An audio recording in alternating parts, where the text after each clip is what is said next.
ಚಂದನ ವಾಹಿನಿಯ ಅಂದದ ಪ್ರೇಕ್ಷಕರೆಲ್ಲರಿಗೂ ನಮಸ್ಕಾರ. ಇದು ನಿಮ್ಮ ನೆಚ್ಚಿನ ಅಚ್ಚುಮೆಚ್ಚಿನ ಓಸಖಿ ವಿಶೇಷ ನೇರ ಪ್ರಸಾರ ಕಾರ್ಯಕ್ರಮ.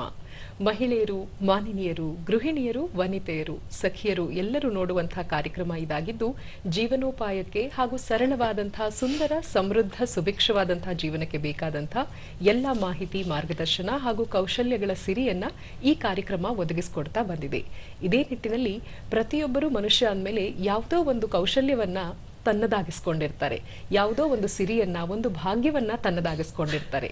ಅದು ಕಾಲಕ್ರಮೇಣ ಅಷ್ಟೇ ಮಾಗುತ್ತೆ. ಆ ಕೌಶಲ್ಯದ ಸಿರಿಗೆ ಸಂವರ್ಧನೆಯ ರೂಪುರೇಷೆಗಳನ್ನ ನೀಡಿದ್ರೆ ಮಾತ್ರ ಅದು ಉತ್ತಮ ರೀತಿಯಲ್ಲಿ ಪರ್ಯಾಯವಾದಂತಹ ಆದಾಯವನ್ನ ನೀಡುತ್ತೆ, ಜೀವನೋಪಾಯಕ್ಕೆ ಸಹಾಯ ಕೂಡ ಮಾಡುತ್ತೆ. ವ್ಯಕ್ತಿಗತ ಹಾಗೂ ವೈಯಕ್ತಿಕವಾಗಿ ಮುಂದೆ ಬರಲು ಅದು ಸಾಕಷ್ಟು ಸಹಾಯಕಾರಿ ಮಾಧ್ಯಮವಾಗಿ ಕೂಡ ಪರಿಣಮಿಸುತ್ತೆ. ಸ್ವಾವಲಂಬನೆಯ ಬದುಕನ್ನ ಹೇಗೆ ನಾವು ಶ್ರಮಿಸಿ ದಿಟ್ಟವಾಗಿ ಕನಸುಗಳನ್ನ ಕಟ್ಕೊಳ್ಬಹುದು, ಇದರ ಜೊತೆ ಸಮರ್ಥವಾದಂತಹ ಜೀವನ ಶೈಲಿಗೆ ಏನೆಲ್ಲ ಆಯಾಮಗಳು ಬೇಕಾಗುತ್ತೆ, ಈ ಎಲ್ಲಾ ಮಾಹಿತಿಯನ್ನ ಈ ಕಾರ್ಯಕ್ರಮ ತಿಳಿಸ್ಕೊಡ್ತಾ ಇದೆ. ಹೀಗಾಗಿ ಕೌಶಲ್ಯ ಸಂವರ್ಧನೆ ಎಷ್ಟು ಮುಖ್ಯ, ಯಾಕೆ ನಮ್ಮ ವನಿತೆಯರಿಗೆ ಇದು ಹೆಚ್ಚು ಪ್ರಮುಖ ಅನ್ನೋದನ್ನ ಈ ದಿನದ ಕಾರ್ಯಕ್ರಮ ತಿಳಿಸ್ಕೊಡ್ಲಿದೆ. ಸ್ತ್ರೀ ಸಬಲೀಕರಣಕ್ಕೆ ಬೇಕಾದಂತಹ ಮುಖ್ಯವಾದ ಕೌಶಲ್ಯ ಸಂವರ್ಧನೆಯ ಕುರಿತು 10 ಹಲವು ಮಾಹಿತಿ ಮಾರ್ಗದರ್ಶನವನ್ನ ಈ ವೇದಿಕೆ ಇಂದು ಸಂಭ್ರಮಿಸಲಿದೆ. ಇದು ನೇರ ಪ್ರಸಾರದ ಕಾರ್ಯಕ್ರಮ. ನಿಮ್ಮ ಅನಿಸಿಕೆ, ಅಭಿಪ್ರಾಯಗಳು ಸ್ವಾಗತಾರ್ಹ. ನಿಮ್ಮ ಕರೆಗಳಿಗಾಗಿ ಕಾಯ್ತಾ ಇರ್ತೀವಿ. ಎಂದಿನಂತೆ ಇಂದು ಕೂಡ ಕೌಶಲ್ಯ ಸಂವರ್ಧನೆ ಹಾಗೂ ಸ್ತ್ರೀ ಸಬಲೀಕರಣ ಈ ಕುರಿತಾದಂತಹ ಮಾಹಿತಿ ಮಾರ್ಗದರ್ಶನಕ್ಕಾಗಿ ನಮ್ಮೊಂದಿಗೆ ಸಂಪನ್ಮೂಲ ವ್ಯಕ್ತಿಗಳಾಗಿ ಸುಮಾರು 3 ದಶಕಗಳಿಂದ ನಿಸ್ವಾರ್ಥವಾದಂತಹ ಒಂದು ಅತ್ಯುನ್ನತ ಸೇವೆಯನ್ನ ಶೈಕ್ಷಣಿಕ ವಲಯದಲ್ಲಿ ನೀಡುತ್ತಾ ಬಂದಿರುವಂತಹ ಮಹನೀಯರು ನಮ್ಮೊಂದಿಗಿದ್ದಾರೆ. ಸಾಕಷ್ಟು ವಿಶೇಷ ಮಾರ್ಗದರ್ಶನ ಈ ದಿನದ ನೇರ ಪ್ರಸಾರ ಕಾರ್ಯಕ್ರಮದಲ್ಲಿ ನಿಮ್ಮೆಲ್ಲರಿಗಾಗಿ ಇರುತ್ತೆ. ಸ್ವಾವಲಂಬನೆಯ ಬದುಕನ್ನ ನಾವು ಹೇಗೆ ಕಟ್ಕೊಳ್ಬಹುದು, ಇದಕ್ಕೆ ಯಾವ ಹಂತದಲ್ಲಿ ವನಿತೆಯರು, ಸಖಿಯರು ಯಾವ ರೀತಿ ಪೂರಕ ಸಿದ್ಧತೆಗಳನ್ನ ಮಾಡ್ಕೊಳ್ಬೇಕು, ಏನೆಲ್ಲ ಕೌಶಲ್ಯಗಳು ಇದ್ರೆ ಜೀವನ ಸರಳವಾಗತ್ತೆ ಹಾಗೂ ಸುಗಮವಾಗತ್ತೆ ಅನ್ನೋದನ್ನ ತಿಳಿಸ್ಕೊಡ್ತಾ ಇದ್ದಾರೆ ಡಾಕ್ಟರ್ ಗೀತಾ ನಾಗರಾಜು ಅವರು. East west school of business management ಈ ಒಂದು ಶಿಕ್ಷಣ ಸಂಸ್ಥೆ ಯಲಹಂಕ ಕ್ಯಾಂಪಸ್ನ ಪ್ರಾಂಶುಪಾಲರಾಗಿ ಕಾರ್ಯನಿರ್ವಹಿಸ್ತಾ ಇದ್ದಾರೆ. ಎಲ್ಲರ ಪರವಾಗಿ ಕಾರ್ಯಕ್ರಮಕ್ಕೆ ಗೌರವಪೂರ್ವಕ ಸ್ವಾಗತ. ನಮಸ್ಕಾರ ಎಲ್ಲ ವೀಕ್ಷಕರಿಗೂ ಮತ್ತು ಚಂದನ ವಾಹಿನಿಯವರಿಗೂ ನನ್ನ ಈ ಒಂದು ಪ್ರೋಗ್ರಾಮ್ಗೆ ಇನ್ವೈಟ್ ಮಾಡಿರೋದಕ್ಕೆ ಅಭಿನಂದನೆ. Thank you so much. ಕೌಶಲ್ಯ ಸಂವರ್ಧನೆ ಅಂತ ಹೇಳ್ತೀವಿ, ಆದ್ರೆ ಮೂಲತಃ ಇದರ ನಾವು ಒಂದಷ್ಟು ಸ್ಥೂಲವಾದಂತ ಪರಿಚಯ ಎಲ್ರಿಗೂ ಇರುತ್ತೆ. ಏನಾದ್ರೂ ಒಂದು ಸ್ಕಿಲ್ ಕಲ್ತ್ಕೊಳ್ಬೇಕು ಅಂತ ಹೇಳ್ತಾರೆ, ಪರ್ಯಾಯವಾದಂತಹ ಆದಾಯ ಬೇಕು, ಒಂದು ಪ್ಯಾರಲಲ್ ಇನ್ಕಮ್ ಬೇಕು, ಜೀವನದಲ್ಲಿ ಇರೋ ಕೆಲಸಕ್ಕಿಂತ ಬೇರೆ ಒಂದು ಮುಖ್ಯವಾಹಿನಿಯ ಬಿಟ್ಟು ಅದಕ್ಕಿಂತ ಒಂದು ಪರ್ಯಾಯ ಮಾರ್ಗ ಇದ್ರೆ ಒಳ್ಳೇದು. ಅದರಲ್ಲೂ ಮಹಿಳೆಯರಿಗೆ, ಯಾಕಂದ್ರೆ ಒಂದು ಮನೆಗೆ ಹೋಗಿ ಸೇರ್ತಾರೆ, ಅಲ್ಲಿ ಅವರ ಜೀವನವನ್ನ ಸುಧಾರಿಸ್ಕೊಳ್ಳೋದ್ರಲ್ಲಿ ಅವರು ಬ್ಯುಸಿ ಆಗ್ತಾರೆ. ಅಷ್ಟು ದಿನ ಕಲಿತಿದ್ದು ಮಾಡಿದ್ದು ಎಲ್ಲವೂ ಹಾಗೆ ನಿಂತು ನೀರಾಗಿ ಉಳಿದ್ ಬಿಡುತ್ತೆ. ಹೀಗಾಗಿ ಕೌಶಲ್ಯ ಏನಾದ್ರೂ ಒಂದು ಇರಬೇಕು, ಅದನ್ನ ಸಂವರ್ಧನೆ ಮಾಡ್ಕೊಳ್ತಾ ಇರಬೇಕು ಅನ್ನೋದನ್ನ ತಿಳಿಸ್ತಾರೆ ಹಿರಿಯರು. ನಿಮ್ಮ ಪ್ರಕಾರ ಕೌಶಲ್ಯ ಸಂವರ್ಧನೆ ಅಂದ್ರೆ ಏನು? ಕೌಶಲ್ಯ ಸಂವರ್ಧನೆ ಅನ್ನೋ ಸ್ಟಾರ್ಟ್ ಮಾಡೋದಕ್ಕೂ ಮುಂಚೆ ನಾವು ನಮ್ಮ ಮೇನ್ ಇಶ್ಯೂ ಇರೋದು ಲೈಕ್ ಸ್ತ್ರೀ empowerment, that is women empowerment ಅಂತ, ಅಥವಾ ನಾವು ಏನು ಹೇಳ್ತೀವಿ ಸಬಲೀಕರಣ ಅಂತ ನಾವು ಏನು ಹೇಳ್ತೀವಲ್ವಾ. ಸೊ ಸ್ತ್ರೀ ಸಬಲೀಕರಣ ಆಗಬೇಕು ಅಂತಂದರೆ ಎಜುಕೇಶನ್ ಒಂದು ಮುಖ್ಯ ಒಂದು ಘಟ್ಟ ಆಗಿರುತ್ತೆ. ಸೊ ಈ ಒಂದು ಘಟ್ಟವನ್ನು ತಗೊಂಡು ಆ ನಂತರ ಸ್ಕಿಲ್ಸ್ ಅನ್ನೋದನ್ನ ಇದಕ್ಕೆ ಫೋಕಸ್ ಮಾಡಬೇಕಾಗುತ್ತೆ. ಸೊ ಎಜುಕೇಶನ್ ಅಂತ ಬಂದಾಗ ಇವಾಗಿನ ಜನರೇಷನ್ ತಗೊಂಡಾಗ ಸೈಡ್ ಲೈನ್ ಸ್ಟ್ರೀಮ್ ಬಿಟ್ಬಿಟ್ಟು ಎಲ್ಲ ಮೇನ್ ಸ್ಟ್ರೀಮಿಗೆ ಬಂದಿದ್ದಾರೆ. ಹೆಣ್ಮಕ್ಳು ತುಂಬಾ ಫಾಸ್ಟ್ ಆಗಿದ್ದಾರೆ, ಅವರಿಗೆ ಒಂದು ಅರಿವು ಇದೆ. ಇವಾಗ ನಾವು ಏನಂತೀವಿ ಜೆನ್ಜಿ ಜನರೇಷನ್ ಅಂತ ಏನಂತೀವಿ, ಅವ್ರಿಗೆ ನಮ್ಗೆ ಏನಾಗಬೇಕು, ಯಾವ ತರ ನಾವು ಮುಂದಕ್ಕೆ ಹೋಗ್ಬೇಕು, ಕೆರಿಯರ್ ನಾವು ಹೆಂಗ್ ಬಿಲ್ಡಪ್ ಮಾಡ್ಕೋಬೇಕು ಅನ್ನೋದು ಆಲ್ರೆಡಿ ಅವ್ರಿಗೆ ಒಂದು ಇದು ಬಂದಿದೆ. It is not the same 30-40 ವರ್ಷ ಹೆಂಗಿತ್ತೋ ಅದೇ ರೀತಿ ಈಗ ಇಲ್ಲ, ಸ್ವಲ್ಪ ಚೇಂಜಸ್ ಆಗಿದೆ. ಅಂದ್ರೆ ಹೆಚ್ಚು ಶೈಕ್ಷಣಿಕವಾಗಿ ನಾವು ಗಮನ ಕೊಡ್ತಾ ಇದ್ವಿ, ಅಕಾಡೆಮಿಕಲಿ ಫೋಕಸ್ ಮಾಡ್ತಾ ಇದ್ವಿ. ನಂತರ ಯಾವುದೋ ಒಂದು ಕೆಲಸ ಸಿಗುತ್ತೆ ಅನ್ನೋ ಖಾತ್ರಿ ಮೇಲೆ ನಾವು ಅದನ್ನ ಮಾಡ್ತೀವಿ. ಈಗ ಎಲ್ಲವೂ ಕೂಡ ಕೌಶಲ್ಯಗಳ ಮೇಲೆ ನಿರ್ದಿಷ್ಟವಾಗಿದೆ. ಸೊ ಇವಾಗ ಏನಪ್ಪಾ ಅಂತಂದ್ರೆ ಎಜುಕೇಶನ್ ಅಂತ ಬಂದಾಗ, ನಾಲೆಜ್ ಅಥವಾ ಎಜುಕೇಶನ್ ಅಂತ ಬಂದಾಗ ನಮ್ಮಲ್ಲಿ different levels of education system ಇದೆ. ಸೊ ಪ್ರಿಲಿಮಿನರಿ ಎಜುಕೇಶನ್ ಆಗಿರ್ಬೋದು, ಅದು ನಮ್ಗೆ ಅದು ಬರೋದಿಲ್ಲ. Primary education, then comes secondary education ಆಗುತ್ತೆ. ಸೊ ಇಲ್ಲಿ ಒಂದ್ ಸ್ವಲ್ಪ ಸೆಕೆಂಡರಿ ಎಜುಕೇಶನ್ ಬಂದಾಗ ಮಕ್ಕಳು 8th, 9th, 10th ಸ್ಟ್ಯಾಂಡರ್ಡ್ಸ್ಗಳಿರ್ತಾರೆ. ಅಲ್ಲೇ ಪೇರೆಂಟ್ಸ್ಗಳು ತುಂಬಕ್ಕೆ ಸ್ಟಾರ್ಟ್ ಮಾಡ್ತಾರೆ, ಸೈನ್ಸ್ ಓದಬೇಕು, ಅದು ಓದಬೇಕು ಅಂತ ಎಲ್ಲ. ಸೊ ಅದಾದ ನಂತರ 12+ ಬಂದಾಗ ಅಥವಾ 10th ಆದ್ಮೇಲೆ ಅವ್ರ ಕೆರಿಯರ್ ಪರ್ಸ್ಯೂ ಮಾಡಬೇಕು ಅಂದಾಗ ಇಲ್ಲಿ ನಿಜವಾಗ್ಲೂ ಒಂದ್ ಸ್ವಲ್ಪ ಗೊಂದಲಗಳು ಸ್ಟಾರ್ಟ್ ಆಗುತ್ತೆ. ಪೇರೆಂಟ್ಸ್ ಆಗಿರ್ಬೋದು, ಮಕ್ಕಳಿಗಾಗಿರ್ಬೋದು, ಯಾವ ಸ್ಟ್ರೀಮ್ ತಗೊಂಡ್ರೆ ಮುಂದಕ್ಕೆ ಹೆಲ್ಪ್ ಆಗತ್ತೆ ಅನ್ನೋದೆಲ್ಲ ಒಂದು ಘರ್ಷಣೆ ಸ್ಟಾರ್ಟ್ ಆಗುತ್ತೆ. ಎಲ್ಲಾ ಮುಗಿದ ನಂತರ ಒಂದು ಸೈನ್ಸ್ ಸ್ಟ್ರೀಮ್ ತಗೋಬೇಕು, ಕಾಮರ್ಸ್, ಆರ್ಟ್ಸ್, ಹ್ಯುಮ್ಯಾನಿಟೀಸ್ ಹಿಂಗೆಲ್ಲ ಯೋಚನೆ ಮಾಡ್ತಾರೆ ಅವ್ರ ಪೇರೆಂಟ್ಸು ಮಾಡ್ತಾರೆ. ಇಂಥದೇ ತಗೋಂತ ಒಮ್ಮೆ ಮುಂದಕ್ಕೂ ಹೋಗುತ್ತೆ. ಯಾಕಂದ್ರೆ ಮಕ್ಕಳಿಗೆ ಅಷ್ಟು ಡಿಸಿಷನ್ ತಗೊಳಕ್ಕೆ ಇದಾಗಿರಲ್ಲ. ಸೊ ಪೇರೆಂಟ್ಸ್ ಹೇಳಿರೋದ್ರಿಂದ ತಗೊಳ್ತಾರೆ. ನೆಕ್ಸ್ಟ್ ಕಮ್ಸ್ UG ಪ್ರೋಗ್ರಾಮ್ಸ್ ಬರುತ್ತೆ.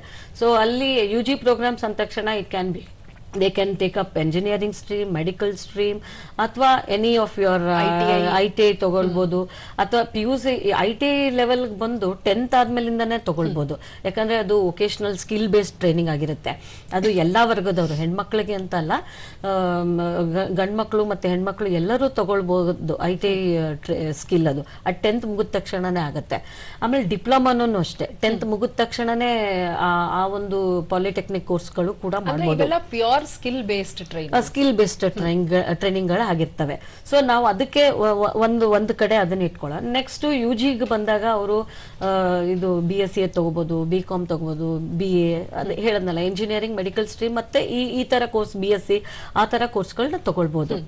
ಈ ಎಲ್ಲಾದ್ರಲ್ಲೂ ಏನ್ ಮಾಡಿರ್ತಾರೆ ಅಂತಂದ್ರೆ, ಆಸ್ ನಾವು ವಾಪಸ್ ಬರೋಣ, ಈಗ ITI ಮತ್ತೆ ಡಿಪ್ಲೊಮಾ ಅಂದಾಗ ಇಲ್ಲಿ ವೊಕೇಶನಲಿ ಬೇಸ್ಡ್ ಇರುತ್ತೆ.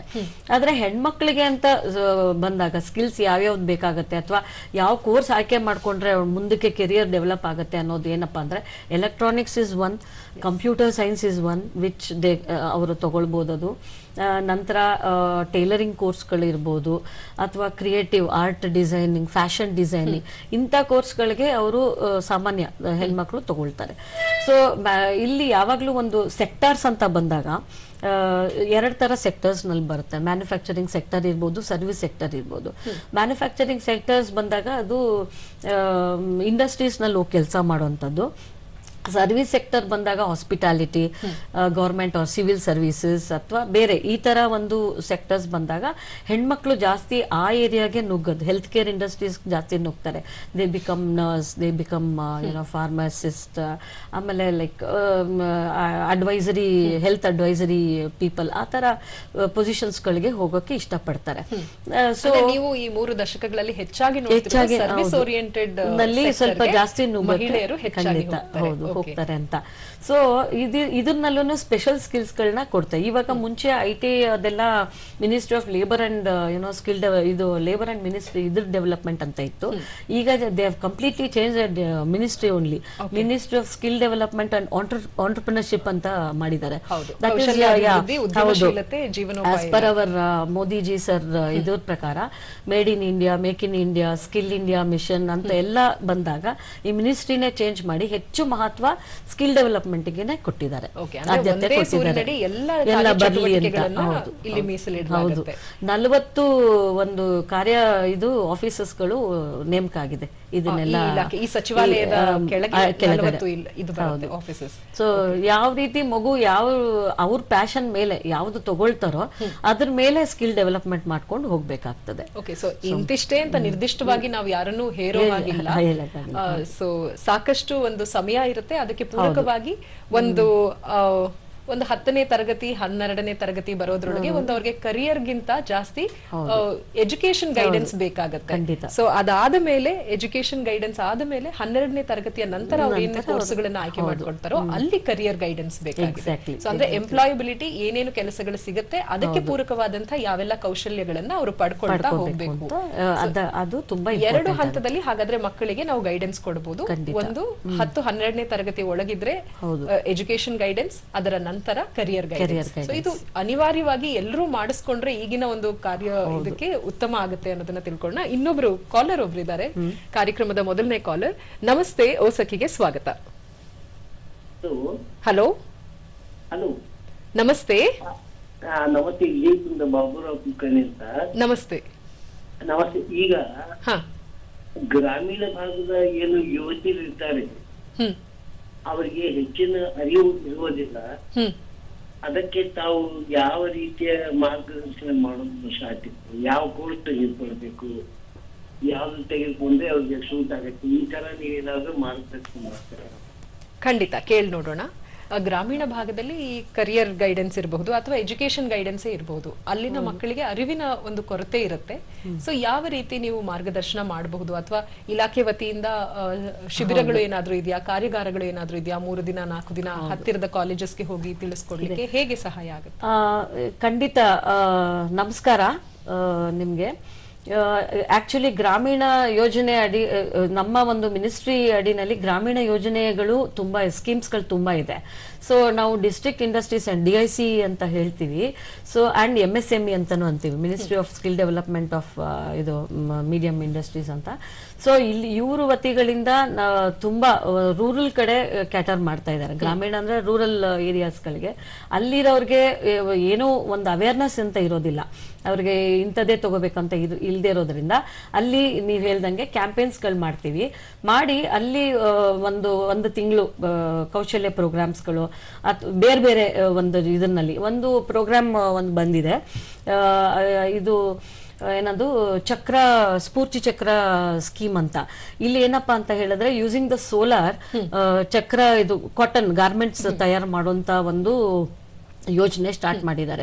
ಯೂಸಿಂಗ್ ಸೋಲಾರ್ ಚಕ್ರ ವೀಲ್ಸ್ ಕೊಟ್ಬಿಟ್ಟು ಅವರು ಸ್ವಉದ್ಯೋಗನೂ ಮಾಡಬಹುದು, ಟ್ರೈನಿಂಗ್ ಕೊಡ್ತಾರೆ ಅದಕ್ಕೆ, ಅದಾದ್ಮೇಲೆ ಸ್ವಉದ್ಯೋಗನೂ ಮಾಡಬಹುದು. ಆ ತರ ಹೊಸದಾಗಿ ಬಂದಿರುವಂತದ್ದು ಇದು. ಬೆಳೆ ಬೆಳೆಯುತ್ತೋ ಅಲ್ಲಿ ಇದು ಸಹಾಯ ಹೌದು, ಇದು ಗಾರ್ಮೆಂಟ್ಸ್ ಅವ್ರಿಗೆ ಲೈಕ್ ಸೋಲಾರ್ ಪವರ್ಡ್ ಚಕ್ರ ವೀಲ್ಸ್ ಅಂತ. ಚಕ್ರ ಅಂತಾನೆ ನಿಮ್ಗೆ ಗೊತ್ತಿದೆ, ಚರಕ. ಹೌದು, ಆ ತರ ಅದ್ರ ತರದ್ದು ಇವಾಗ ಒಂದು ಇಂಟ್ರೊಡ್ಯೂಸ್ ಮಾಡಿದ್ದಾರೆ ಒಂದು ಯಾವ್ದೋ ಒಂದು ವಿಲೇಜ್ ನಲ್ಲಿ.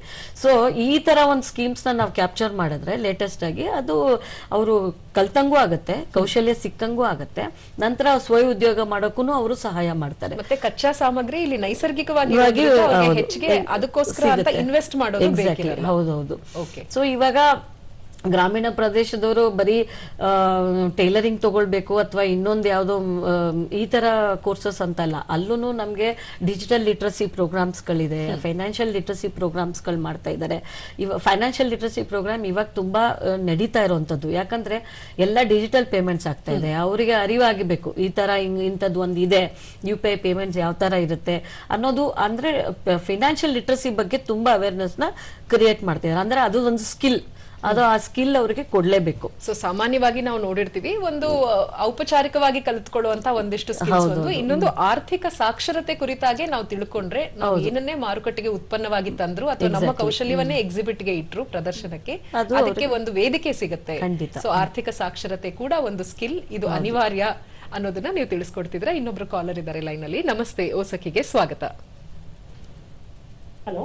ಹಲೋ, ನಮಸ್ತೆ ಮೇಡಮ್. ನಮಸ್ತೆ. ನಾನು ಡಾಕ್ಟರ್ ಶ್ರೀಲಕ್ಷ್ಮಿ ಅಂತ. ನಮಸ್ತೆ. ನಮಸ್ತೆ ಡಾಕ್ಟರ್ ಶ್ರೀಲಕ್ಷ್ಮಿ. ಈಗ ಮೇಡಮ್, ಪ್ರಸ್ತುತ ಈಗ ಸಮಾಜದಲ್ಲಿ ಸ್ತ್ರೀಯ ಸಬಲೀಕರಣ ಯಾವ ಯಾವ ರಂಗದಲ್ಲಿ ಅವಶ್ಯಕತೆ ಇದೆ? ಈಗ ಪ್ರಸ್ತುತ ಸಬಲೀಕರಣ ಈಗ ಏನಾಗ್ತಿದೆ ಈಗ ಪ್ರಸ್ತುತ ಯಾವ ತರ ಅವಶ್ಯಕತೆ ಇದೆ? ತುಂಬಾ ಅವಶ್ಯಕತೆ ನಮ್ಮ ಸ್ತ್ರೀಯರಲ್ಲಿ. ನಮಸ್ಕಾರ ಮೇಡಮ್.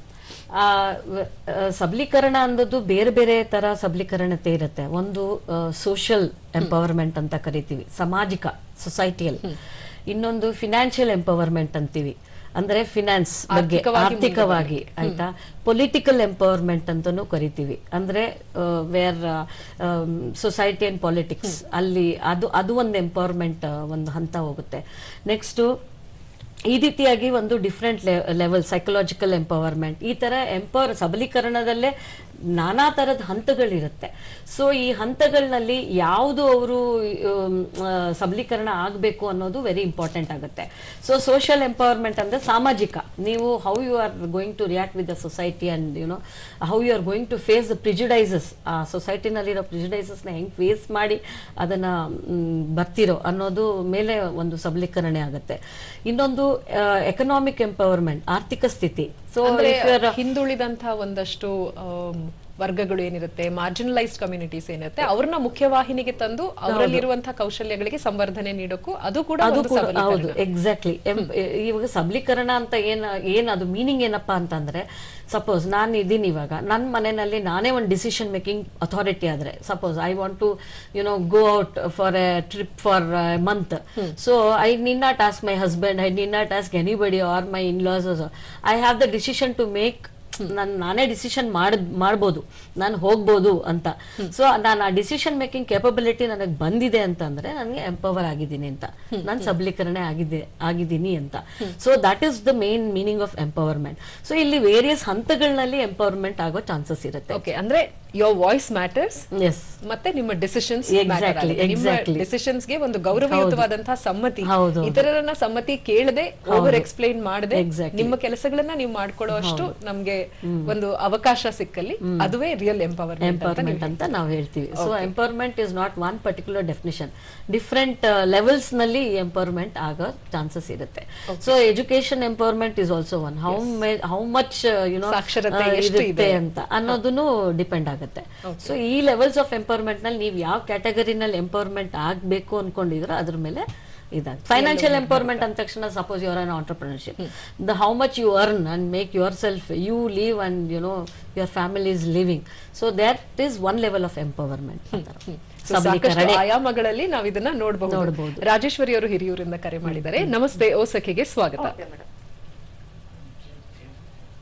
ಹಲೋ, ನಿಮ್ಮ ಪ್ರಶ್ನೆ ಕೇಳಿ. ಹಲೋ, ಕೇಳಿಸ್ತಾ ಇದೆಯಾ?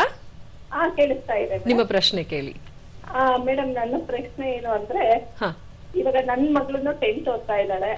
ನಮ್ ತಲೆಯಲ್ಲೆಲ್ಲ ಇರೋದು ಇಂಜಿನಿಯರ್, ಡಾಕ್ಟರ್ಗಳು ಮಾಡಿದ್ರೇನೆ ವ್ಯಾಲ್ಯೂ ಆ ತರ ಎಲ್ಲ ಇರುತ್ತೆ. 90% ಬರ್ಬೇಕು ಆ ತರ ನಾವು ಅವ್ರಿಗೆ ತುಂಬಾ ಹಿಂಸೆ ಮಾಡ್ತಾ ಇರ್ತೀವಿ ಮಕ್ಳಿಗೆ. ಅದು ಇಂಜಿನಿಯರ್, ಡಾಕ್ಟರ್ ಎಲ್ಲ ಸ್ಕಿಲ್ ಡೆವಲಪ್ಮೆಂಟ್ ಅಲ್ಲೂ ಕಡಿಮೆ ಮಾರ್ಕ್ಸ್ ತೆಗೆದ್ರು ಅದೇ ಅಷ್ಟೇ ದುಡಿಬಹುದು, ಅಷ್ಟೇ ಸಂಪಾದನೆ ಮಾಡ್ಬೋದು. ಆ ತರ ಏನಾದ್ರೂ ಅವ್ರಿಗೆ ಇದ್ ಮಾಡ್ಬೇಕು. ಸ್ಕೂಲ್ಗಳಲ್ಲಿ ಫಸ್ಟ್ ಇದು ಗೌರ್ಮೆಂಟ್ ಸ್ಕೂಲ್ ಅಲ್ಲಿ ಎಲ್ಲಾದ್ರೂ ಇದ್ರದೇ ಒಂದು ಬ್ರಾಂಚ್ ತರ ಏನಾದ್ರೂ ಮಾಡಕ್ಕಾಗುತ್ತಾ? ಮಾಡ್ಬಿಟ್ಟು ಇವಾಗ ಕಡಿಮೆ 50 ಇಲ್ಲ, ನೀವು ಬರೀ ಡಾಕ್ಟರ್ ಇಂಜಿನಿಯರೇ ಅಲ್ಲ, ಇದ್ರಲ್ಲೂ ನೀವು ಮುಂದೆ ಬರ್ಬೋದು ಅಂತ ತೋರ್ಸೋ ತರ ಏನಾದ್ರೂ ಕ್ಲಾಸ್ಗಳು ಮಾಡ್ಬೋದು ಮೇಡಮ್. ಓಕೆ, ಹೇಳ್ತಾ ಇದೀನಿ ಅಂತ. ಓಕೆ, ತೊಂದರೆ ಇಲ್ಲ. ಎಜುಕೇಶನಲ್ ಗೈಡೆನ್ಸ್ ಯಾವ ಹಂತದಲ್ಲಿ ಮಕ್ಕಳಿಗೆ ಕೊಟ್ರೆ ಉತ್ತಮ? ಯಾಕಂದ್ರೆ ನೀವು ಹೇಳಿದ್ರಿ ಕೌಶಲ್ಯಾಭಿವೃದ್ಧಿ, ಅದರ ವ್ಯಾಖ್ಯಾನವನ್ನ ತಿಳ್ಕೊಳ್ಳಿಕ್ಕೂ ಮುಂಚಿತವಾಗಿ ಅದು ಎಲ್ಲಿಂದ ಆರಂಭ ಆಗಬೇಕು, it has to be integrated with the curriculum ಅಂತ ತಿಳಿಸ್ತಾ ಇದ್ರಿ. ನಾವು ಏನು ಓದ್ತೀವಿ ಅದರ ಜೊತೆಗೆ ಇದರ ಒಂದು ಕೌಶಲ್ಯಗಳ ವಿಕಸನವೂ ಆಗ್ತಾ ಬರಬೇಕು ಅಂತ. ಈ ತರ ಯಾವ್ದನ್ನ ಶಾಲೆಗಳಲ್ಲಿ, ಅದರಲ್ಲೂ ಸರ್ಕಾರಿ ಶಾಲೆಗಳಲ್ಲಿ ಯಾವ ಹಂತದಲ್ಲಿ ಇದನ್ನ ಇಂಟ್ರೊಡ್ಯೂಸ್ ಮಾಡಬಹುದು? ಮ್ಯಾಂಡೇಟರಿ ಸ್ಕಿಲ್ಸ್ ಯಾವುದು? ಇದು ಹೆಂಗಪ್ಪ ಅಂತಂದ್ರೆ, ಇವಾಗ ಆಲ್ ಸ್ಕೂಲ್ಸ್ ಎಲ್ಲಾ ಶಾಲೆಗಳಲ್ಲೂ ಒಂದು ಸ್ಕಿಲ್ ಲ್ಯಾಬ್ ಅಥವಾ ಸ್ಕಿಲ್ ಡೆವಲಪ್ಮೆಂಟ್ ಕ್ಲಾಸಸ್ ಅಂತ ಸ್ಟಾರ್ಟ್ ಮಾಡಿದ್ದಾರೆ. ಅಲ್ಲೇ ಅವ್ರಿಗೆ ಅದೇ ಹೇಳದ್ನಲ್ಲ, ಆರ್ಟ್ಸ್ ಸ್ಟ್ರೀಮ್ ತಗೊಂಡ್ರೆ ನಿಮ್ಗೆ ಏನ್ ಬೆನಿಫಿಟ್ ಆಗುತ್ತೆ, ಅಥವಾ ಹ್ಯುಮ್ಯಾನಿಟೀಸ್ ತಗೊಂಡ್ರೆ ಏನ್ ಬೆನಿಫಿಟ್ ಆಗುತ್ತೆ, ಅಥವಾ ಕಾಮರ್ಸ್ ಲೈನ್ ಅಥವಾ ಇಂಜಿನಿಯರಿಂಗ್ ಲೈನ್ ತಗೊಂಡ್ರೆ ನಿಮ್ ಕೆರಿಯರ್ ಆಪರ್ಚುನಿಟೀಸ್ ಏನು ಅಂತ ಸಂಕ್ಷಿಪ್ತವಾಗಿ ಒಂದು ಕ್ಲಾಸಸ್ಗಳನ್ನ ಇವಾಗ ಹೈಸ್ಕೂಲ್ ಲೆವೆಲ್ ನಲ್ಲೇ ಸ್ಟಾರ್ಟ್ ಮಾಡಿದ್ದಾರೆ. ಸುಮಾರು ಕಾಲೇಜ್ಗಳು ಸ್ಟಾರ್ಟ್ ಮಾಡಿದ್ದಾರೆ. ಒಮ್ಮೊಮ್ಮೆ ನಮ್ಮ ಸರ್ಕಾರ ಅಥವಾ ಬೋರ್ಡ್ಗಳು ಕೂಡ ಅದನ್ನ ಮ್ಯಾಂಡೇಟ್ ಮಾಡಿದ್ದಾರೆ. ಈ ತರ ಒಂದು ಸ್ಕಿಲ್ ಕ್ಲಾಸಸ್ಗಳನ್ನ, ಸ್ಕಿಲ್ ಡೆವಲಪ್ಮೆಂಟ್ ಅವ್ರಿಗೆ ಅವೇರ್ನೆಸ್ ಮೂಡಿಸಿ ಅನ್ನೋ ಕ್ಲಾಸಸ್ ಸ್ಟಾರ್ಟ್ ಮಾಡಿದ್ದಾರೆ. ಸೊ ಇದರಲ್ಲಿ ಮಕ್ಕಳು ಪೇರೆಂಟಲ್ ಪ್ರೆಷರ್ ಆಗಲಿ ಅಥವಾ ಪಿಯರ್ ಪ್ರೆಷರ್, ಅವರು ಫ್ರೆಂಡ್ಸ್ ತಗೊಂಡಿದ್ದಾರೆ ನಾನು ತಗೋಬೇಕು ಆಗಲಿ, ಅಥವಾ ಇನ್ನೊಂದು ಪ್ರೆಷರ್ ಇಂದ ತಾನು ಒಂದು ಕೋರ್ಸ್ ಚೂಸ್ ಮಾಡೋ ನೆಸೆಸಿಟಿ ಇಲ್ಲ. ಸೊ ಅವ್ರಿಗೆ ಏನ್ ಪ್ಯಾಷನ್ ಇದೆ ಅದನ್ನ ತಗೊಳಕ್ ಬಿಟ್ಬಿಡಿ. ಆಮೇಲೆ ದಯವಿಟ್ಟು 90% ಬರಬೇಕು ಅಥವಾ ಹೈ ಫಸ್ಟ್ ಕ್ಲಾಸ್ ಬರಬೇಕು ಅನ್ನೋದು ದಯವಿಟ್ಟು ಮಾಡ್ಬೇಡಿ. ಯಾಕಂದ್ರೆ ಎಲ್ಲಾ ಮಕ್ಕಳನ್ನಲ್ಲೂ ಟ್ಯಾಲೆಂಟ್ಗಳು ಬೇರೆ ಬೇರೆ ಇರುತ್ತೆ. ಸೊ ಆ ಟ್ಯಾಲೆಂಟ್ನ ನಾವು ಹಾರ್ನೆಸ್ ಮಾಡಬೇಕಾಗತ್ತೆ. ಸೊ ಅವ್ರು ಏನ್ ಪ್ಯಾಷನ್ ಇದೆಯೋ ಫಸ್ಟು ಅದನ್ನ ಟ್ಯಾಪ್ ಮಾಡಿ ತೆಗೀರಿ. ಅದಾದ್ಮೇಲಿಂದ ಅವರು ಇವಾಗ ನಿಮ್ಗೆ ಇಂಜಿನಿಯರಿಂಗ್ ಸ್ಟ್ರೀಮ್ ಕೊಡಿಸ್ಬೇಕು ಅಂತ ಇರುತ್ತೆ, ಆದ್ರೆ ಮಗುಗೆ ಇಂಜಿನಿಯರಿಂಗೇ ಓದಕ್ ಇಷ್ಟ ಇರೋದಿಲ್ಲ, ಅಥವಾ ಮೆಡಿಕಲ್ ಓದಕ್ ಇಷ್ಟ ಇರುತ್ತೆ. ಸೊ ಮೆಡಿಕಲ್ ಓದ್ಬೇಕಾದ್ರೆ ಏನೇನೋ ಅದು ಒಂದು ಪ್ರೋಟೋಕಾಲ್ಸ್ ಬರುತ್ತೆ, ಅಥವಾ ಇಂಜಿನಿಯರಿಂಗ್ ಓದ್ಬೇಕಾದ್ರೆ ಏನೇನು ಪ್ರೋಟೋಕಾಲ್, ಯಾವ ರೀತಿ ಆ ಮಗು ತಯಾರಿ ಮಾಡಬೇಕು ಅನ್ನೋದೆಲ್ಲ ಕೂತ್ಕೊಂಡು ಡಿಸ್ಕಸ್ ಮಾಡಿ ಆಮೇಲಿಂದ ನಂತರ ಒಂದು ಡಿಸಿಷನ್ ತಗೋಬೇಕಾಗತ್ತೆ. ಪೇರೆಂಟ್ ಆಗಿರ್ಬೋದು ಅಥವಾ ಮಗು ಆಗಿರ್ಬೋದು. ಸೊ ಈ ಒಂದು ಹಂತ ಇದೆಯಲ್ಲ, 10th ಮತ್ತೆ 12th ಪ್ಲಸ್ ತುಂಬಾ ಕ್ರಿಟಿಕಲ್ ಹಂತ ಇದು. ಸೊ ಇಲ್ಲೇ ಒಂದು ನಿರ್ದೇಶನ ಆಗ್ಬೇಕು. ಯಾಕಂದ್ರೆ ನೀವ್ ಯಾವ್ದೋ ಕೋರ್ಸ್ ಕೊಟ್ಬಿಟ್ರೆ ಮಗು ನೀನ್ ಕೊಡ್ಸಿದ್ಯಾ, ನಾನು ಅದಕ್ಕೆ ಓದೋದಿಲ್ಲ, ನೀನ್ ಕೊಡ್ಸಿದ್ದೆ ತಾನೆ ಅದಕ್ಕೆ ನಾನು ಈ ತರ ಮಾರ್ಕ್ಸ್ ತೆಗ್ದಿರೋದು, ಈ ರೀತಿ ಎಲ್ಲ ನಾವು ಕೇಳಲ್ಪಟ್ಟಿದ್ದೀವಿ. ಪೇರೆಂಟ್ಸ್ ಟೀಚರ್ಸ್ ಮೀಟಿಂಗ್ ನಲ್ಲೆಲ್ಲ ಹೇಳ್ತಾರೆ, ನೀನ್ ತಾನೇ ಸೇರ್ಸಿರೋದು, ಅದಕ್ಕೆ ನನ್ಗೆ ಏನು ತಲೆಗೆ ಅರ್ಥ ಆಗ್ತಿಲ್ಲ, ನಾನು ಅದಕ್ಕೆ ಇಷ್ಟು ಕಮ್ಮಿ ಮಾರ್ಕ್ಸ್ ಬಂದಿರೋದು. ಈ ರೀತಿಯಾಗೆಲ್ಲ ಗೊಂದಲಗಳು ಆಗ್ಬಾರ್ದು ಅಂತಂದ್ರೆ ಮಗು ತಾನು ಏನ್ ಪ್ಯಾಷನ್ ಇಂದ ಓದ್ಬೇಕು ಇಷ್ಟೇ ಬರುತ್ತೆ ಅದನ್ನ ಓದಿಸ್ಬೋದು. ಇವಾಗ ಬರೀ ಎಂಜಿನಿಯರಿಂಗ್ ಸ್ಟ್ರೀಮ್ ಮತ್ತೆ ಅಥವಾ ಮೆಡಿಕಲ್ ಸ್ಟ್ರೀಮ್ ಅಷ್ಟೇ ಅಲ್ಲ, ಇವಾಗ ಫ್ಯಾಷನ್ ಡಿಸೈನಿಂಗ್ ನಲ್ಲಿದೆ, ಕ್ರಿಯೇಟಿವ್ ಆರ್ಟ್, ಮೀಡಿಯಾ ಕಮ್ಯುನಿಕೇಶನ್ಸ್ಗಳಲ್ಲಿ ಸ್ಕೋಪ್ ಇದೆ. ಆಮೇಲೆ ನಂತರ ಹೆಲ್ತ್ ಕೇರ್ ಸರ್ವಿಸಸ್ಗಳಲ್ಲಿ ತುಂಬಾ ಸ್ಕೋಪ್ ಇದೆ. ಹೊಸ ಹೊಸ ಎಮರ್ಜಿಂಗ್ ಟೆಕ್ನಾಲಜೀಸ್ಗಳು ಬಂದಿದೆ, ಆರ್ಟಿಫಿಷಿಯಲ್ ಇಂಟೆಲಿಜೆನ್ಸ್ ಬಂದಿದೆ, ಡಾಟಾ ಅನಾಲಿಟಿಕ್ಸ್, ಡಾಟಾ ಸೈನ್ಸ್ ಅಂತ ಕೋರ್ಸ್ಗಳು ಬಂದಿದೆ. ನಂತರ ಮೆಡಿಕಲ್ ಎಲೆಕ್ಟ್ರಾನಿಕ್ಸ್, ಮೆಡಿಕ್ಟ್ರಾನಿಕ್ಸ್ ಅಂತ ಈ ಥರ ಸುಮಾರು ಎಮರ್ಜಿಂಗ್ ಕೋರ್ಸಸ್ ಬಂದಿದೆ. ಯಾವ ಕೋರ್ಸ್ ಸೂಕ್ತ ಅನ್ನೋದು ಒಂದ್ಸಲಿ ಒಂದು ರಿಸರ್ಚ್ ಮಾಡಿಬಿಟ್ಟು ಕೊಡ್ಬೇಕಾಗತ್ತೆ. ಓಕೆ, ಸೊ ಅದಕ್ಕೆ ಪ್ರಾಯಶಃ 2 ವರ್ಷ ಆ ಒಂದು ಟೈಮ್ ಇರುತ್ತೆ. ಅದಕ್ಕೆ ತಂದೆ ತಾಯಿಗಳು ಪೂರ್ವ ಸಿದ್ಧತೆಯಾಗಿ ಇನ್ನ 1 ವರ್ಷ ಅಥವಾ 2 ವರ್ಷ ಮೊದಲಿಂದ ಮಕ್ಕಳಿಗೆ ಬಾಲ್ಯದಿಂದ ಅವ್ರು ಏನು ಸ್ಕಿಲ್ ಇದೆ ಅವರಲ್ಲಿ ಅದನ್ನ ಟ್ಯಾಪ್ ಮಾಡ್ಲಿಕ್ಕೆ ಅದನ್ನ ಆ ಒಂದು 5-6 ವರ್ಷಗಳು ಅವರು ತಗೊಳ್ಬೇಕಾಗುತ್ತೆ. ಸೊ ಆಗ ಸರಿಯಾದ ಸಮಯಕ್ಕೆ ನಿರ್ದಿಷ್ಟವಾದಂತಹ ಒಂದು ನಿರ್ಧಾರಗಳನ್ನ ತಗೊಳ್ಳಿಕ್ಕೆ ಸಹಾಯಕಾರಿಯಾಗುತ್ತೆ.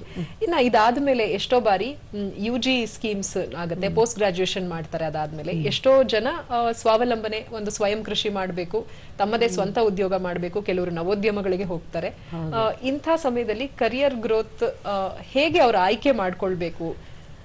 ಈಗ ಒಂದು ಸ್ಟ್ರೀಮ್ ಹಲವಾರು ಮಲ್ಟಿ ಡಿಸಿಪ್ಲಿನರಿ ಬಹುಶಿಸ್ತಿ ಆಯಾಮದಲ್ಲಿ ಇನ್ನಷ್ಟು ಕೋರ್ಸಸ್ ಗಳನ್ನ ಕೊಡುತ್ತೆ. ಹೇಗೆ ಅವರು ಇಂಥ ಒಂದು ಕೆಲಸಕ್ಕೆ ಹೋದ್ರೆ ಇಂಥದೇ ಸ್ಕಿಲ್ ಬೇಕು ಅಂತ ಹೆಂಗೆ ಕಂಡಿಡ್ಕೊಳ್ಳೋದು? ಓಕೆ, ಇವಾಗ ನಾನು ಸೇ ಫಾರ್ ಎಕ್ಸಾಂಪಲ್ ನಮ್ಮಲ್ಲಿ ಎಂಜಿನಿಯರಿಂಗ್ ಕೋರ್ಸಸ್ಗಳಿದೆ.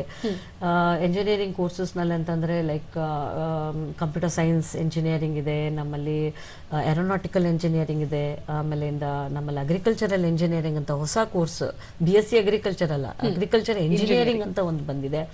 ನಂತರ ಅದೇ ರೀತಿಯಾಗಿ ನಮ್ಮಲ್ಲಿ ಇದು electronics and communication engineering, as I told, ಈ ತರ ಬೇರೆ ಬೇರೆ ಕೋರ್ಸಸ್ಗಳು ಬಂದಿದೆ. ಅದೇ ರೀತಿಯಾಗಿ ನಮ್ಮ UG courses BCom, BSc, BCA ಮತ್ತೆ B.Ed ಆ ತರ ಕೋರ್ಸ್ಗಳಲ್ಲೂ ಸಹ BCom ನಲ್ಲೇನೆ ಬರೀ ರೆಗ್ಯುಲರ್ BCom ಇತ್ತು. ಇವಾಗ ಅಕೌಂಟಿಂಗ್ ಅಂಡ್ ಟ್ಯಾಕ್ಸೇಷನ್ ಅಂತ ಇದೆ, ಅಕೌಂಟಿಂಗ್ ಅಂಡ್ ಫಿನಾನ್ಸ್ ಅಂತ ಇದೆ, logistics and supply chain management ಅಂತ ಇದೆ. ಈ ತರ ವೆರೈಟಿ ಆಫ್ ಸ್ಪೆಷಲೈಸೇಷನ್ಸ್ ನ ಕೊಡ್ತಾ ಇದ್ದಾರೆ ಇದರಲ್ಲಿ. ಅಂದ್ರೆ ಪದವಿ ಶಿಕ್ಷಣದಲ್ಲೇ ಇದು ಇಂಟಿಗ್ರೇಟ್ ಆಗಿದೆ.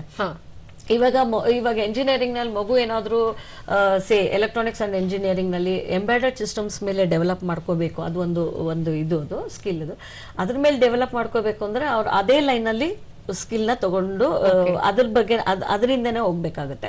ಸಪೋಸ್ ಕಂಪ್ಯೂಟರ್ ಸೈನ್ಸ್ ಎಂಜಿನಿಯರಿಂಗ್ ಆದ್ರೆ ಅವರು ಯಾವ ರೀತಿ ಅವರು ಸಾಫ್ಟ್ವೇರ್ ಪ್ರೋಗ್ರಾಮ್ ಡೆವಲಪರ್ಸ್ ಆಗ್ಬೇಕಾ, ಅಥವಾ ಲೈಕ್ ಇದು ವೆಬ್ ಡಿಸೈನಿಂಗ್ ಆಗ್ಬೇಕಾ, ಅದ್ರಲ್ಲೂ ನಾನಾ ತರ ಏರಿಯಾಸ್ಗಳಿದೆ. ಅವರು front end developer, back end developer, ಆ ತರ ಸಮ್ UX ಡಿಸೈನ್ಸ್ ಅಂತ ಇದೆ. ಅದನ್ನೆಲ್ಲಾನು ನಾವು ಅದನ್ನ ಎಲ್ಲ ತಿಳ್ಕೊಂಡ್ಬಿಟ್ಟು ಆ ಒಂದು ಬೇಸಿಕ್ ಕೋರ್ಸ್ ತಗೊಂಡು ನಂತರ ಈ ಸ್ಕಿಲ್ಸ್ ಯಾವ ಏರಿಯಾದಲ್ಲಿ ನಾನು ಸ್ಪೆಷಲೈಸೇಷನ್ ತಗೋಬೇಕು ಅನ್ನೋದು ಬೇಸ್ಡ್ ಆನ್ ದಟ್ ಆ ಸ್ಕಿಲ್ಸ್ಗಳನ್ನ ಆ ರಿಲೇಟೆಡ್ ಕೋರ್ಸ್ಗಳನ್ನ ತಗೊಳ್ಬೇಕಾಗತ್ತೆ. ಸೊ ಅದೇ ರೀತಿ BCA ತಗೊಂಡಾಗ ಬ್ಯಾಚುಲರ್ ಆಫ್ ಕಂಪ್ಯೂಟರ್ ಅಪ್ಲಿಕೇಶನ್ಸ್ ಅಂತ ನಾವು ತಗೊಳ್ತೀವಿ. ಅದನ್ನ ತಗೊಂಡಾಗ್ಲೂ ಅಷ್ಟೇ, ಮುಂಚೆ ಬರೀ ಒಂದು ಬ್ಯಾಚುಲರ್ ಆಫ್ ಕಂಪ್ಯೂಟರ್ ಅಪ್ಲಿಕೇಶನ್ಸ್ ಅಂತ ಮಾತ್ರ ಕಂಪ್ಯೂಟರ್ ಸೈನ್ಸ್ ಮಾತ್ರ ಇತ್ತು. ಇವಾಗ ನಾನು ಹೇಳ್ದಂಗೆ ಎಮರ್ಜಿಂಗ್ ಟೆಕ್ನಾಲಜೀಸ್ ಬಂದಿರೋದಕ್ಕೆ ಆರ್ಟಿಫಿಷಿಯಲ್ ಇಂಟೆಲಿಜೆನ್ಸ್ ಬಂದಿದೆ, ಡಾಟಾ ಅನಾಲಿಟಿಕ್ಸ್ ಅಂತ ಬಂದಿದೆ, ಅದನ್ನಲ್ಲೂ ಲೈಕ್ ವೆಬ್ ಡಿಸೈನಿಂಗ್ ಅಂತ ಬಂದಿದೆ. ಈ ರೀತಿಯಾಗಿ ಸ್ಪೆಷಲೈಸ್ ಕೋರ್ಸಸ್ಗಳು ಬಂದಿರೋದ್ರಿಂದ ಮಗು ಆಯ್ಕೆ ಮಾಡೋದು ತುಂಬಾ ಒಂದು ಸ್ಕೋಪ್ ತುಂಬಾ ಜಾಸ್ತಿ ಆಗಿದೆ. ಸೊ ಇದಾದ ನಂತರ ಕರಿಕುಲಮ್ ಅಷ್ಟೇ ಅಲ್ಲ ಸೀಮಿತವಾಗಿರಬಾರ್ದು, ಇದರಲ್ಲಿ ಸ್ಕಿಲ್ಸ್ಗಳು, ಅದನ್ನಲ್ಲಿ ಸ್ಪೆಸಿಫಿಕ್ ಆಗಿ if you want to become AI ಸ್ಕಿಲ್ಲೇ ಹೊಂದಿರಬೇಕು ಅಂದ್ರೆ ಆ AI ರಿಲೇಟೆಡ್ ಕೋರ್ಸ್ಗಳನ್ನೇ ಮಾಡಬೇಕಾಗುತ್ತೆ. ಡಾಟಾ ಅನಾಲಿಟಿಕ್ಸ್ ಅಂತ ಹೇಳಿದ್ರೆ ಅದರ್ ರಿಲೇಟೆಡ್ ಕೋರ್ಸ್ಗಳೇ ಮಾಡಬೇಕಾಗುತ್ತೆ. ಸೊ ಇದು ಮೆಷಿನ್ ಲರ್ನಿಂಗ್ ಅಂತಾನು ಒಂದಿದೆ, ಅದರ್ ರಿಲೇಟೆಡ್ ಕೋರ್ಸ್ ಮಾಡಿದ್ರೆ ಮುಂದಕ್ಕೆ ಕೆರಿಯರ್ ತುಂಬಾ ಹೆಲ್ಪ್ ಆಗುತ್ತೆ.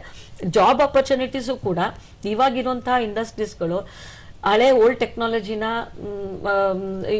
ರೆಸ್ಯೂಮ್ ನಲ್ಲೇ ನೋಡ್ತಾರೆ.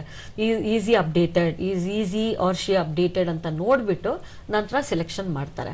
ಸೊ ಇದನ್ನ ಮಕ್ಕಳು ಆ UG ಪ್ರೋಗ್ರಾಮ್ಸ್ಗಳನ್ನಲ್ಲೇ ಮೆಂಟರ್ಸ್ ಅಥವಾ ಕೌನ್ಸಿಲರ್ಸ್ ಅಥವಾ ಪ್ಲೇಸ್ಮೆಂಟ್ ಸೆಲ್ ಅಂತ ಇರುತ್ತೆ, ಅವರು ಕೆರಿಯರ್ ಗೈಡೆನ್ಸ್ ನ ಕೊಡಕ್ ಸ್ಟಾರ್ಟ್ ಮಾಡ್ತಾರೆ. Probably in the final year engineering or ಈ ಸ್ಕಿಲ್ಸ್ ಎಲ್ಲ ಕೆಲವು ಸಲ ಮಾಡ್ಯೂಲ್ಸ್ ರೂಪದಲ್ಲಿ ಫಸ್ಟ್ ಇಯರ್ ಇಂದಾನೇ ಸ್ಟಾರ್ಟ್ ಮಾಡೋ ಇದನ್ನು ಅವಕಾಶಗಳು ಇರುತ್ತೆ. ಸೊ ಈಗೆಲ್ಲ ಸೆಮಿಸ್ಟರ್ ಸ್ಕೀಮ್ ಆಗಿರೋದ್ರಿಂದ ಕೆಲವರು ಒಂದ್ ಮೊದಲನೇ ಹಂತದಲ್ಲಿ ಅಥವಾ ಎರಡನೇ ಒಂದು ಹಂತದಲ್ಲಿ ಇದನ್ನ ಇಂಟಿಗ್ರೇಟ್ ಮಾಡ್ತಾ ಹೋಗ್ತಾರೆ.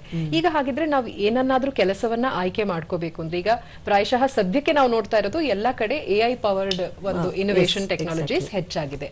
ಸೊ ಈಗ ನಮ್ಮ ಗ್ರಾಮೀಣ ಪ್ರದೇಶದಲ್ಲಿ ಒಂದು ಕಾಲೇಜಲ್ಲಿ ಇವೆಲ್ಲ ಇಂಟಿಗ್ರೇಟೆಡ್ ಇರಲ್ಲ ಅಂತ ಅಂದ್ಕೊಳ್ಳಿ. BA ಅಥವಾ BCom ಏನೋ ಒಂದು ತಗೊಂಡಿರ್ತಾರೆ, ಅವ್ರಿಗೆ ಮಾಡಲು ಆಸೆ ಇರುತ್ತೆ.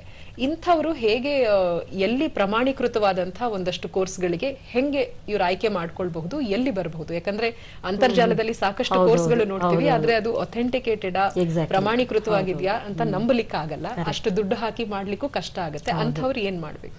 ಈಗ ಗ್ರಾಮೀಣ ಪ್ರದೇಶದಲ್ಲಿ ಇರುವಂತವ್ರು ಈ ತರ ಕೋರ್ಸಸ್ ಮಾಡ್ಬೇಕಂದ್ರೆ ನಮ್ಮಲ್ಲಿ ಕೆಲವು ಸಂಘ ಸಂಸ್ಥೆಗಳಿದೆ, NGOs ಗಳಿದೆ. NGOs ಲೈಕ್ MSMEs ಇದೆ, micro small and medium industries ಅಂತ. ಅವರಲ್ಲಿ ಸುಮಾರು ಒಂದು 65 ಕೌಶಲ್ಯಗಳನ್ನ ಅವರು ಇದ್ ಮಾಡ್ತಾರೆ. ಅದರಲ್ಲಿ ಪಟ್ಟಿ ಇದೆ ಅವ್ರ ಹತ್ರ. AI ಅವರು ಪ್ರತಿಯೊಂದು ಪ್ರದೇಶಗಳಿಗೂ ಹೋಗ್ಬಿಟ್ಟು ಇದನ್ನ ಟ್ರೈನಿಂಗ್ ಕೊಡ್ತಾರೆ. ಸೊ ಟ್ರೈನಿಂಗ್ ಕೊಟ್ಟು ಸರ್ಟಿಫಿಕೇಟ್ ಅನ್ನು ಕೊಡ್ತಾರೆ. ಸೊ ಇದನ್ನ ನಾವು website MSME is a very authentic website where you can go and ಅಲ್ಲಿ ಸರ್ಚ್ ಮಾಡಬಹುದು. ಸರ್ಚ್ ಮಾಡಿ ಅವ್ರಿಗೆ ಯಾವ ಕೋರ್ಸ್ಗಳು ಬೇಕೋ ಅದನ್ನ ತಗೊಳ್ಬಹುದು. ಈಗ ಅವರು ಆ ಪ್ರದೇಶದಲ್ಲಿ ಯಾವುದೋ ಒಂದು ದೂರದ ಗ್ರಾಮೀಣ ಭಾಗದಲ್ಲಿ ಇದ್ರು, ಜಿಲ್ಲಾವಾರು ಒಂದು ಕೇಂದ್ರ ಅಂತ ಇದೆಯಾ, ಅವ್ರಿಗೆ ಸರ್ಚ್ ಮಾಡ್ಲಿಕ್ಕೆ ಆಗ್ಲಿಲ್ಲ, ಅಲ್ಲಿ ಸಂಪರ್ಕ ಏನೋ ಪ್ರಾಬ್ಲಮ್ ಇತ್ತು ಇಂಟರ್ನೆಟ್ ಅಂದ್ರೆ ಯಾವ ಒಂದು ಇಲಾಖೆಗೆ ಹೋದ್ರೆ ಅವ್ರಿಗೆ ಸಹಾಯ ಸಿಗುತ್ತೆ ಈ ಅಂತರ್ಜಾಲದ ವೆಬ್ಸೈಟ್ ಒಳಗೆ? ಇವಾಗ ಕೆಲವು NGOs ಗಳು ಇದೆ ಮೇಡಮ್, ಲೈಕ್ ಅವೇಕ್ ಅಂತ ಇದೆ, association of women entrepreneurs of Karnataka ಅಂತ. ಇವರು like since it is an non governmental organisation, ಅವರು ಪ್ರತಿಯೊಂದು ಕರ್ನಾಟಕದಲ್ಲಿ ಬೇರೆ ಬೇರೆ ಭಾಗಗಳಲ್ಲಿ ಹೋಗಿ ಮಾಡ್ತಾ ಇದ್ದಾರೆ. ಸೊ ಅದು ಮಾಡಿದಾಗ ನಾವು ಅನೌನ್ಸ್ ಮಾಡ್ತಾರೆ ಇದನ್ನಲ್ಲಿ ಆನ್ ಸೋಷಿಯಲ್ ಮೀಡಿಯಾದಲ್ಲಿ. ಸೊ ಇದನ್ನ ಸತತವಾಗಿ ಇವಾಗೆಲ್ಲ ರೂರಲ್ ನಲ್ಲೂ ಸೋಷಿಯಲ್ ಮೀಡಿಯಾ ಇಸ್ ನಾಟ್ ಯಾರು ನೋಡಲ್ಲ ಅಂತಲ್ಲ, ಎಲ್ಲಾರ ಹತ್ರನೂ ಆಂಡ್ರಾಯ್ಡ್ ಫೋನ್ಸ್ ಗಳು ಇರುತ್ತೆ. ಸೊ ಇವಾಗ ಅದೇ ಹೇಳಿದ್ನಲ್ಲ, ಎಲ್ಲರೂ ಮುಂದುವರೆದಿದ್ದಾರೆ. ಸೊ ಇದನ್ನ ಎಲ್ಲೆಲ್ಲಿ ಬರುತ್ತೋ ಅನ್ನೋದನ್ನ ಗಮನಿಸ್ಕೊಂಡು ಅವ್ರು ಅಲ್ಲಿ ಹೋಗಿ ಅಪ್ರೋಚ್ ಮಾಡಬಹುದು. ಸೊ MSME ಅನ್ನೋದು ಒಂದು ಅಧಿಕೃತವಾದಂತಹ ಪ್ರಮಾಣೀಕೃತ ಅಂತರ್ಜಾಲದ ಒಂದು ವ್ಯವಸ್ಥೆ. ಆ ಒಂದು ಜಾಲತಾಣದಲ್ಲಿ ಹೋಗಿ ಏನೇ ಇದ್ರೂ ಆ ಮಾಹಿತಿನೂ ಪಡಿಬಹುದು, ಸ್ಕಿಲ್ಸ್ ಕೂಡ ಅವರು ಮಾಡ್ಕೊಳ್ಬಹುದು. ಹತ್ರ ಇರುವಂತಹ ಸ್ವಸಹಾಯ ಮಹಿಳಾ ಗುಂಪುಗಳಿರಬಹುದು ಅಥವಾ ಅವೇಕ್ ಅನ್ನುವಂತಹ ಸಂಸ್ಥೆ ಜೊತೆ ಕಾಂಟ್ಯಾಕ್ಟ್ ಅಲ್ಲಿ ಇದ್ರೆ ಖಂಡಿತ ಅವರು ಸೂಕ್ತ ಮಾರ್ಗದರ್ಶನವನ್ನ ನೀಡ್ತಾರೆ. ಸೊ ಸಮಯೋಚಿತವಾದಂತಹ ಕಾಲೋಚಿತವಾದಂತಹ ಒಂದಷ್ಟು ಮಾಹಿತಿ ಮಾರ್ಗದರ್ಶನ ಬೇಕಂದ್ರೆ ಸಾಕಷ್ಟು ವ್ಯವಸ್ಥೆಗಳು ಇದೆ. ಇದಕ್ಕೆ ಅಂತ 40 ಇಲಾಖೆಗಳು ಕೂಡ ಆಫೀಸ್ಗಳು ಕೆಲಸ ಮಾಡ್ತಾ ಇದ್ದಾರೆ. ಇದು ಓದುವ ಮಕ್ಕಳಿಗೆ ಆಯ್ತು. ಪರಿಧಿಯನ್ನ ಇನ್ನಷ್ಟು ವಿಸ್ತರಿಸಿದ್ರೆ ಒಮ್ಮೆ ಏನಾಗುತ್ತೆ, ಅಷ್ಟೆಲ್ಲ ಓದಿರ್ತಾರೆ, ಸ್ಕಿಲ್ಸ್ ಎಲ್ಲ ಇರುತ್ತೆ, ಆದ್ರೂ ಒಂದು ಕಡೆ ಜೀವನದ ಒಂದು ಅಂಶ ಮುಖ್ಯವಾದಂತಹ ಘಟ್ಟ ಮದುವೆ ಅಥವಾ ಮಕ್ಕಳು, ಇನ್ನೇನೋ ಒಂದು ವೈಯಕ್ತಿಕ ಜವಾಬ್ದಾರಿಗಳು ಎದುರಾಗತ್ತೆ, ಮಾಡಿರೋದು ಅರ್ಧದಲ್ಲೇ ನಿಲ್ಸಿರ್ತಾರೆ. ಇಂಥವ್ರು ಏನ್ ಮಾಡ್ಬೋದು? ಮತ್ತೆ ಸ್ಟಾರ್ಟ್ ಮಾಡ್ಬೇಕಂದ್ರೆ ಈಗ ಪ್ರಾಯಶಃ ಅವರು 10 ವರ್ಷ ಹಿಂದೆ ಕಲ್ತಿರುವಂತದ್ದು ಈಗ ಇಲ್ಲದೆ ಇರಬಹುದು. ಸೊ ಪ್ರಚಲಿತದಲ್ಲಿರುವಂತಹ ಪ್ರಸ್ತುತವಾದಂತಹ ವಸ್ತು ವಿಷಯಗಳನ್ನ ಆಯ್ಕೆ ಮಾಡ್ಕೊಳ್ಳೋದು ಹೇಗೆ, ಆ ಸ್ಕಿಲ್ಸ್ ನ ಸಂವರ್ಧನೆ ಮಾಡ್ಕೊಳ್ಳೋದು ಹೇಗೆ? ಹೌದು, ಇವಾಗ ಅದೇ ನೀವು ಹೇಳ್ದಂಗೆನೆ ಕೆಲವರು ಹೆಣ್ಮಕ್ಳು ಏನಾಗಿರುತ್ತೆ, ಓದಿರ್ತಾರೆ, ತಕ್ಷಣ ಮದ್ವೆ ಆಗ್ಬಿಡುತ್ತೆ. ಮದ್ವೆ ಆದ್ಮೇಲಿಂದ ಬ್ರೇಕ್ ಆಗೋಗುತ್ತೆ ಅವ್ರಿಗೆ, ಓದು ಬ್ರೇಕ್ ಆಗಿರುತ್ತೆ, ಅಥವಾ ಕೆಲಸ ಮಾಡ್ತಾ ಇರ್ತಾರೆ. ಕೆಲಸ ಮಾಡಿ ಮಧ್ಯದಲ್ಲಿ ಮದುವೆ ಆಗಿ ಮಗು ಆಗಿರುತ್ತೆ, ಮನೆಯಲ್ಲಿ ಇನ್ಲಾಸ್ ಹೇಳ್ತಾರೆ ನೀವು ಸ್ವಲ್ಪ ಬ್ರೇಕ್ ತಗೋ ಆಮೇಲಿಂದ ನೋಡುವಂತೆ ಅಂತ. ನಂತರ ಒಂದು 3 years ಆಗಲಿ 4 years ಆಗಲಿ ಅಥವಾ ನೀವು ಹೇಳಿದ 10 ವರ್ಷನೇ ಆಗಲಿ ಅವರು ವಾಪಸ್ ಬ್ಯಾಕ್ ಟು ವರ್ಕ್ ಬರಬೇಕು ಅಂತ ಹೇಳಿದಾಗ ಸಪೋರ್ಟ್ ಸಿಸ್ಟಮ್ಸ್ಗಳು ಕೆಲಸ ಮಾಡಬೇಕಾಗತ್ತೆ.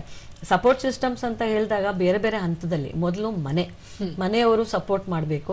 ಅವ್ರು ಹೋದ್ರೂ ಪರವಾಗಿಲ್ಲ, ನಮ್ಮ ಸಪೋರ್ಟ್ ನಿನಗಿದೆ ಅನ್ನೋದು ಒಂದು ಫಸ್ಟ್ ಸಪೋರ್ಟ್ ಸಿಸ್ಟಮ್ ಅಲ್ಲಿಂದ ಸ್ಟಾರ್ಟ್ ಆಗಬೇಕು. ನಂತರ ಸೆಕೆಂಡ್ ಅಂದರೆ ಆ ಮಹಿಳೆಗೆ ಕಾನ್ಫಿಡೆನ್ಸ್ ಇರಬೇಕು. Yes I can do it, ನಾನು ಹೋದ್ರೆ ನಾನು ಮಾಡಬಲ್ಲೆ, ನಾನು ಮತ್ತೆ ಒಂದು ಸ್ವಲ್ಪ ಟ್ರೈನಿಂಗ್ ಅಥವಾ ಸ್ಕಿಲ್ಸ್ ತಗೊಂಡು ನಾನು ಹೋಗ್ಬಲ್ಲೆ ಅಂತ.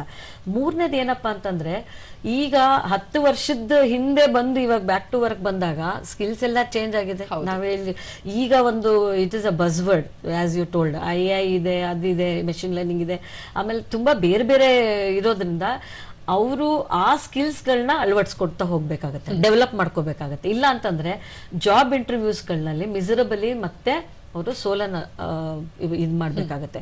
ಫಸ್ಟ್ ಅವ್ರ ರೆಸ್ಯೂಮ್ ನಲ್ಲಿ ಕೇಳೋದೇ ಇಷ್ಟು, ಯಾಕೆ ನೀವು ಇಷ್ಟು ವರ್ಷ ಗ್ಯಾಪ್ ಇದೆ ಅಂತ ಹೇಳ್ತಾರೆ.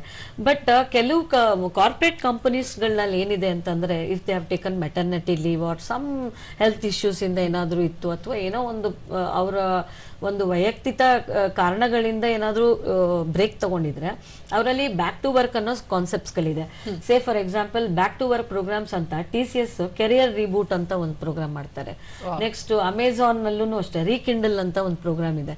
So through that even Microsoft also. So ಈ ತರ IBM ಆಗ್ಲಿ, ಅಂದ್ರೆ ಕಾರ್ಪೊರೇಟ್ ಕಂಪನೀಸ್ ನಲ್ಲಿ ಈ ತರ ಒಂದು ಪ್ರಾವಿಷನ್ ಇದೆ. ಬಟ್ ಎಲ್ಲರೂ ಕಾರ್ಪೊರೇಟ್ ಕಂಪನೀಸ್ಗೆ ಹೋಗ್ಲಿಕ್ಕೆ ಅಥವಾ MNC ಕಂಪನೀಸ್ ಅಂತ ಇಲ್ಲ.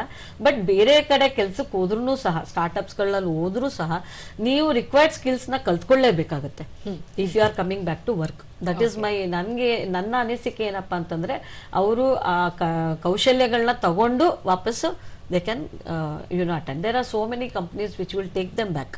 Okay okay. So that is also ಒಂದು ಅವಕಾಶ ಕೊಡುತ್ತೆ. ತೀರಾ ಆಗೋದೇ ಇಲ್ಲ ಅಂತಲ್ಲ, ಯಾಕಂದ್ರೆ ಹೆಣ್ಮಕ್ಳಿಗೆ ಮಲ್ಟಿ ಟಾಸ್ಕಿಂಗ್ ಅನ್ನೋ ಒಂದು ಇದಿದೆ, ಪವರ್ ಇದೆ. So they will try to, that itself is a skill ಅಂತ ನಾನು ಹೇಳಕ್ ಇಷ್ಟಪಡ್ತೀನಿ. ಸೊ ಈ ಎಲ್ಲಾ ಸ್ಕಿಲ್ಸ್ ಗಳ ಮಧ್ಯ ಸಂವಹನ ಕೌಶಲ್ಯ ಕೂಡ ಒಂದು ಮೃದು ಕೌಶಲ್ಯ ಆಗಿರುತ್ತೆ. ಈ ಸಾಫ್ಟ್ ಸ್ಕಿಲ್ ನ ಇಂಪಾರ್ಟೆನ್ಸ್ ಈಗಿನ ಪ್ರಸ್ತುತ ಸ್ಥಿತಿಯಲ್ಲಿ ಮುಂಬರುವ ದಿನಮಾನಗಳಲ್ಲಿ ಎಷ್ಟು ಮುಖ್ಯ ಆಗುತ್ತೆ? ನಾವು ಸ್ಕಿಲ್ಸ್ ಅಂತ ಹೇಳಿದಾಗ ನಮ್ಮಲ್ಲಿ 2 ತರ ಸ್ಕಿಲ್ಸ್ ಬರುತ್ತೆ. ಒಂದು ಹಾರ್ಡ್ ಸ್ಕಿಲ್ಸ್ ಮತ್ತೆ ಒಂದು ಸಾಫ್ಟ್ ಸ್ಕಿಲ್ಸ್ ಅಂತ. ಹಾರ್ಡ್ ಸ್ಕಿಲ್ಸ್ ಅಂತ ಹೇಳಕ್ ಬಂದಾಗ ಇದು it will be related to your technical core skills ಆಗಿರ್ಬೋದು. ಕೋರ್ ಸ್ಕಿಲ್ಸ್ ಅಂದ್ರೆ your technicality, like web designing, web programming, ಅಥವಾ ಡಿಜಿಟಲ್ ಮೀಡಿಯಾ, ಗ್ರಾಫಿಕ್ ಡಿಸೈನಿಂಗ್, ಇವೆಲ್ಲ ಕೋರ್ ಟೆಕ್ನಿಕಲ್ ಸ್ಕಿಲ್ಸ್ಗಳು. So these are all called hard skills related to your technicality, ತಾಂತ್ರಿಕ ಕೌಶಲ್ಯಗಳು. ಇನ್ನೊಂದು soft skills ಅಂತ ಬಂದಾಗ ಇದು ನಿಮ್ಮ ಒಂದು ಪ್ರೆಸೆಂಟೇಷನ್ ಸ್ಕಿಲ್ ಆಗಿರ್ಬೋದು, ಅಥವಾ ಕಮ್ಯುನಿಕೇಶನ್ ಸ್ಕಿಲ್ ಆಗಿರ್ಬೋದು, ವಾಕ್ಚಾತುರ್ಯ, ಕಮ್ಯುನಿಕೇಶನ್, ಅದು ತುಂಬಾ ಇಂಪಾರ್ಟೆಂಟ್ ಆಗಿರುತ್ತೆ. ನಂತರ ನೆಗೋಷಿಯೇಟಿಂಗ್ ಸ್ಕಿಲ್ ಇರ್ಬೋದು, ಮಾರ್ಕೆಟಿಂಗ್ ಸ್ಕಿಲ್ ಇರ್ಬೋದು. ಈ ರೀತಿಯಾಗಿ ನಿಮ್ಮ ಒಂದು ಸಾಫ್ಟ್ ಸ್ಕಿಲ್ಸ್ ನಲ್ಲಿ ಈ ಕ್ಯಾಟಗರಿ ಎಲ್ಲ ಬರುತ್ತೆ. ಸೊ ಇವಾಗ ಒಂದು ಇಂಟರ್ವ್ಯೂಗೆ ಹೋಗಿದ್ದಾಗ ಅವರು ನಿಮ್ಮನ್ನ ಸೈಕಾಲಜಿಕಲ್ ಅಸೆಸ್ಮೆಂಟ್ ಮಾಡ್ತಾರೆ. ಒಂದು ಯಾವುದೋ ರಿಯಲ್ ಕೇಸ್ ಸ್ಟಡಿ ಕೊಡ್ತಾರೆ. ಕೇಸ್ ಸ್ಟಡಿ ಕೊಟ್ಬಿಟ್ಟು ಯಾವ ರೀತಿ ನೀವು ಅದನ್ನ ಸಂವೇದನೆ ಮಾಡ್ತೀರಾ, ಹೆಂಗ ನೀವು ಅದನ್ನ ಪ್ರೆಸೆಂಟ್ ಮಾಡ್ಕೊಂತೀರಾ, ಹೆಂಗ್ ಡಿಸಿಷನ್ ತಗೋತೀರಾ ಅನ್ನೋದು ಒಂದು ಸ್ಮಾಲ್ ಕೇಸ್ ಸ್ಟಡಿ ಕೊಟ್ಬಿಟ್ಟು ನಿಮ್ಗೆ ಇದ್ ಮಾಡ್ತಾರೆ, ಇಂಟರ್ವ್ಯೂ ಮಾಡ್ತಾರೆ, ರೆಸ್ಪಾನ್ಸ್ ತಗೋತಾರೆ. ಆವಾಗ ನೀವು ಯಾವ ರೀತಿ ಅಲ್ಲಿ ಇದ್ ಮಾಡ್ತೀರೋ ಅದ್ರ ಮೇಲೆ ಈ ಸ್ಕಿಲ್ಸ್ ಗಳೆಲ್ಲ ಸಾಮಾನ್ಯವಾಗಿ ಎಲ್ಲಾ ಕಾಲೇಜ್ಗಳಲ್ಲಿ ಒಂದು ಪ್ಲೇಸ್ಮೆಂಟ್ ಸೆಲ್ ಇರುತ್ತೆ, ಒಂದು EDP ಸೆಲ್ ಅಂತ ಇರುತ್ತೆ, ಇನ್ನೋವೇಷನ್ ಸೆಲ್ ಅಂತ ಇರುತ್ತೆ, ಕಂಪಲ್ಸರಿ ಇದೆ ಎಲ್ಲ ಯೂನಿವರ್ಸಿಟೀಸ್ಗಳಲ್ಲೂ. ಇದು ಕಾಲೇಜಸ್ಗಳಲ್ಲಿ ಇರಬೇಕು ಅಂದ್ರೆ ಖಂಡಿತ ಇರುತ್ತೆ. ಈ ಸೆಲ್ಗಳಲ್ಲಿ ನಾವು ಅವ್ರಿಗೆ ಒಂದು ಈ ಮಾರ್ಗದರ್ಶನ ನಾವು ಕೊಡ್ತಾ ಬರ್ತೀವಿ. ಸೊ ಈ ಪ್ಲೇಸ್ಮೆಂಟ್ ಸೆಲ್ ಅವರು ಈ ಸಾಫ್ಟ್ ಸ್ಕಿಲ್ಸ್ಗಳನ್ನೆಲ್ಲ ಒಂದು ಮಾಕ್ ಇಂಟರ್ವ್ಯೂಸ್ ಮಾಡ್ತಾರೆ, ಅಥವಾ ಇದೇ ತರ ಕೇಸ್ ಸ್ಟಡಿ ಕೊಟ್ಬಿಟ್ಟು ಮಾಕ್ ಮಾಡಿಸ್ತಾರೆ before they go to the final interview. ಇದೆಲ್ಲ ಮಾಡಿಸ್ಬಿಟ್ಟು ನಾವು ಅವ್ರನ್ನ ಡೈರೆಕ್ಟ್ ಆಗಿ ಇಂಟರ್ವ್ಯೂಗೆ ಕಳಿಸ್ತೀವಿ. ಬಟ್ ಆದ್ರೆ ಕೆಲಸ ಇವಾಗ ಬ್ರೇಕ್ ತಗೊಂಡ್ ಬಂದಿರೋರಿಗೆ ಇದು ಕಷ್ಟ ಆಗುತ್ತೆ. ಬಟ್ ಸಂಘ ಸಂಸ್ಥೆಗಳು ಅವೇಕ್ ಅನ್ನೋದು ಸ್ವಲ್ಪ ಅವರು ತುಂಬಾ ಹೆಲ್ಪ್ ಮಾಡ್ತಾರೆ ಇದಕ್ಕೆಲ್ಲ. ಅವರು ಒಂದು ಆಂಟರ್ಪ್ರಿನರ್ಶಿಪ್ ಡೆವಲಪ್ಮೆಂಟ್ ಪ್ರೋಗ್ರಾಮ್ ಅಂತಾನೆ ಒಂದು 15 days ಮಾಡ್ತಾರೆ.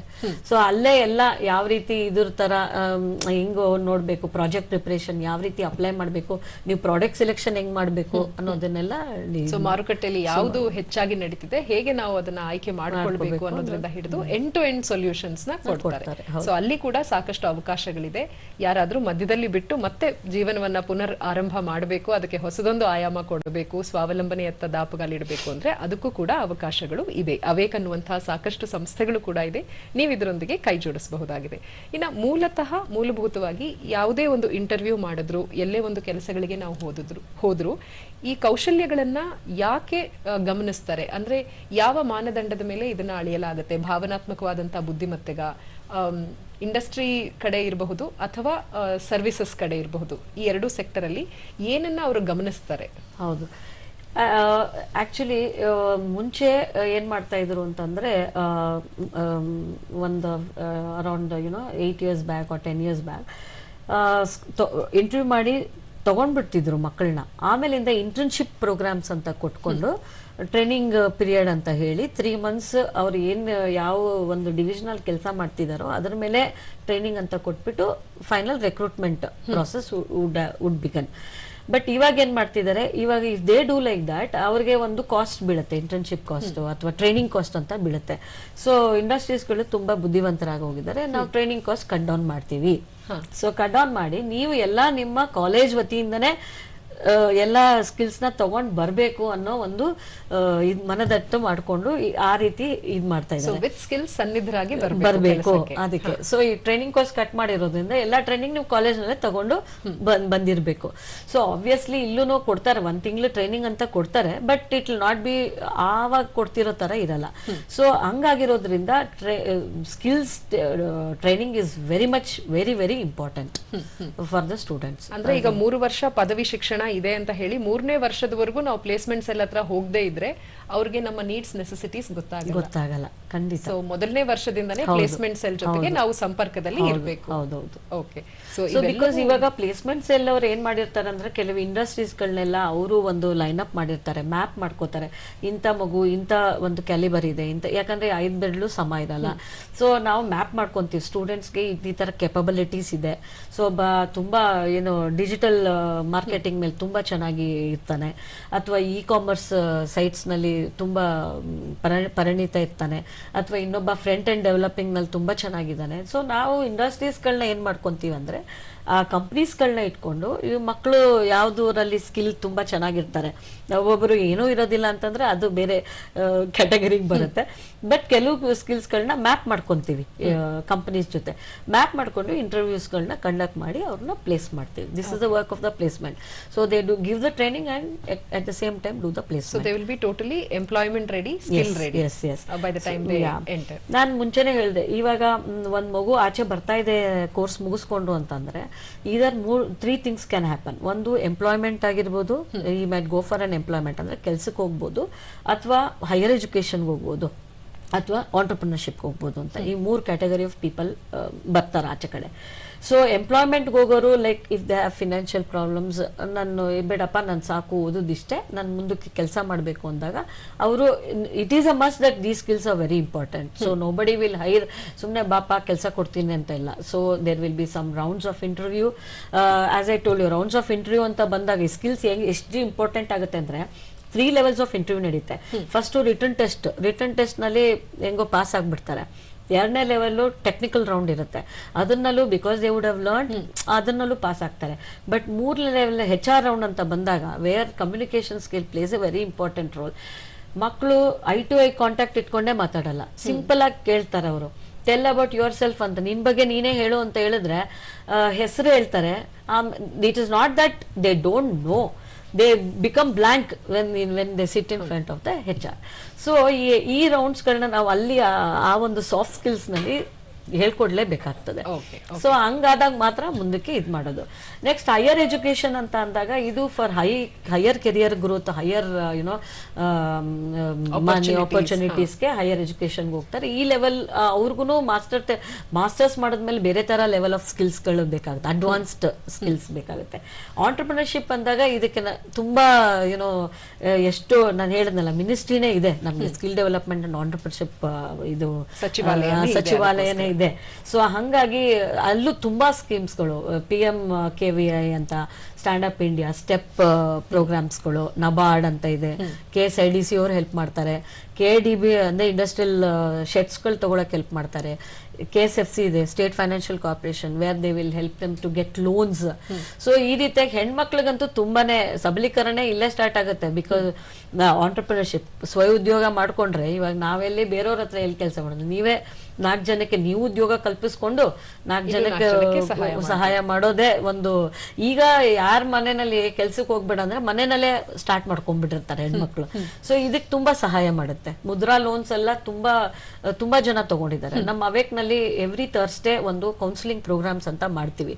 ಸೊ ಅಲ್ಲಿ ಮಕ್ಕಳು ಇದು ಹೆಣ್ಮಕ್ಳು ಹೋಗ್ಬಿಟ್ಟು ಅವ್ರಿಗೆ ಏನು ಗೊತ್ತಿರಲ್ಲ, ಝೀರೋ ಇರ್ತಾರೆ, ಅಲ್ಲಿ ಹೋಗಿ ಕೌನ್ಸಿಲಿಂಗ್ ಮಾಡಿ ಮೆಂಟರಿಂಗ್ ಮಾಡ್ತಾರೆ. ನೀವ್ ಇದ್ ಮಾಡಿದ್ರೆ ಇದು ಅಂತ. ಅಲ್ಲಿ ಇನ್ಕ್ಯುಬೇಷನ್ ಇದೆ, ಅವ್ರ ಪ್ರಾಡಕ್ಟ್ ನ ಟೆಸ್ಟ್ ಮಾಡಕ್ಕೆ ಒಂದು ಇನ್ಕ್ಯುಬೇಷನ್ ಸೆಲ್ ಅಂತ ಎಲ್ಲ ಇದೆ. ಅಲ್ಲಿ ಅದನ್ನ ಮಾಡಿ ಅವರು ಓಕೆ ಅಂತ ಅಂದಾಗ ಪ್ರಾಜೆಕ್ಟ್ ಪ್ರಿಪರೇಷನ್ ಇಂದ ಎಲ್ಲ ವರ್ಕಿಂಗ್ ಮಾಡ್ಯೂಲ್ ಅವರು ಸಬ್ಮಿಟ್ ಮಾಡಿದ್ರೆ ಖಂಡಿತ ಅವ್ರಿಗೆ ನೇರವಾಗಿ ಹೆಲ್ಪ್ ಆಗುತ್ತೆ ಜೀವನೋಪಾಯಕ್ಕೆ ಅಂತ. ಇನ್ನೊಬ್ರು ಕಾಲರ್ ಇದ್ದಾರೆ, ಸ್ಮಿತಾ ಅಂತ ಮೈಸೂರಿನಿಂದ ಕರೆ ಮಾಡಿದ್ದಾರೆ. ನಮಸ್ತೆ, ಓ ಸಖಿಗೆ ಸ್ವಾಗತ. ಹಲೋ. ಓಕೆ, ಕರೆ ಕಟ್ಟಾಗಿದೆ.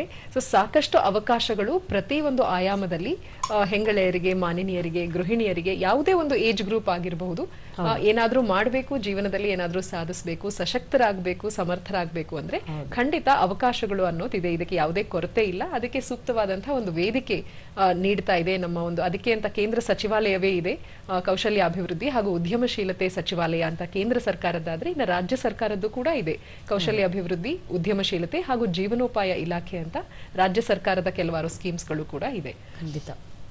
ಇನ್ನು ಇವೆಲ್ಲವನ್ನ ನೋಡಿದಾಗ ನೀವು ಇಷ್ಟು ವರ್ಷದ ಒಂದು ಸುದೀರ್ಘವಾದಂತಹ ಒಂದು ಸರ್ವಿಸ್, 3 ದಶಕಗಳ ಕಾಲ, ಅಂದು ನೀವು ನೋಡಿದಂತ ಮಹಿಳೆಯರು ಈಗ ಪ್ರಸ್ತುತ ಇರುವಂತದ್ದು ಏನು ಬದಲಾವಣೆಗಳು ನಿಮಗೆ ಕಂಡಿದೆ, ಇನ್ನ ಏನು ಬದಲಾವಣೆಗಳು ಬೇಕು, ಅದರಲ್ಲೂ ಗ್ರಾಮೀಣ ಪರಿಸರ ಅಂಥ ಜಾಗಗಳಲ್ಲಿ? ಹೌದು, ಇದು ತುಂಬಾ ಒಂದು ಚರ್ಚೆ ಮಾಡುವಂತ ವಿಷಯನೇ. ಯಾಕಂದ್ರೆ ಇವಾಗಿರೋ ಜೆನ್ಸಿ ಜನರೇಷನ್ ಅಂತ ಕರಿತೀವಿ.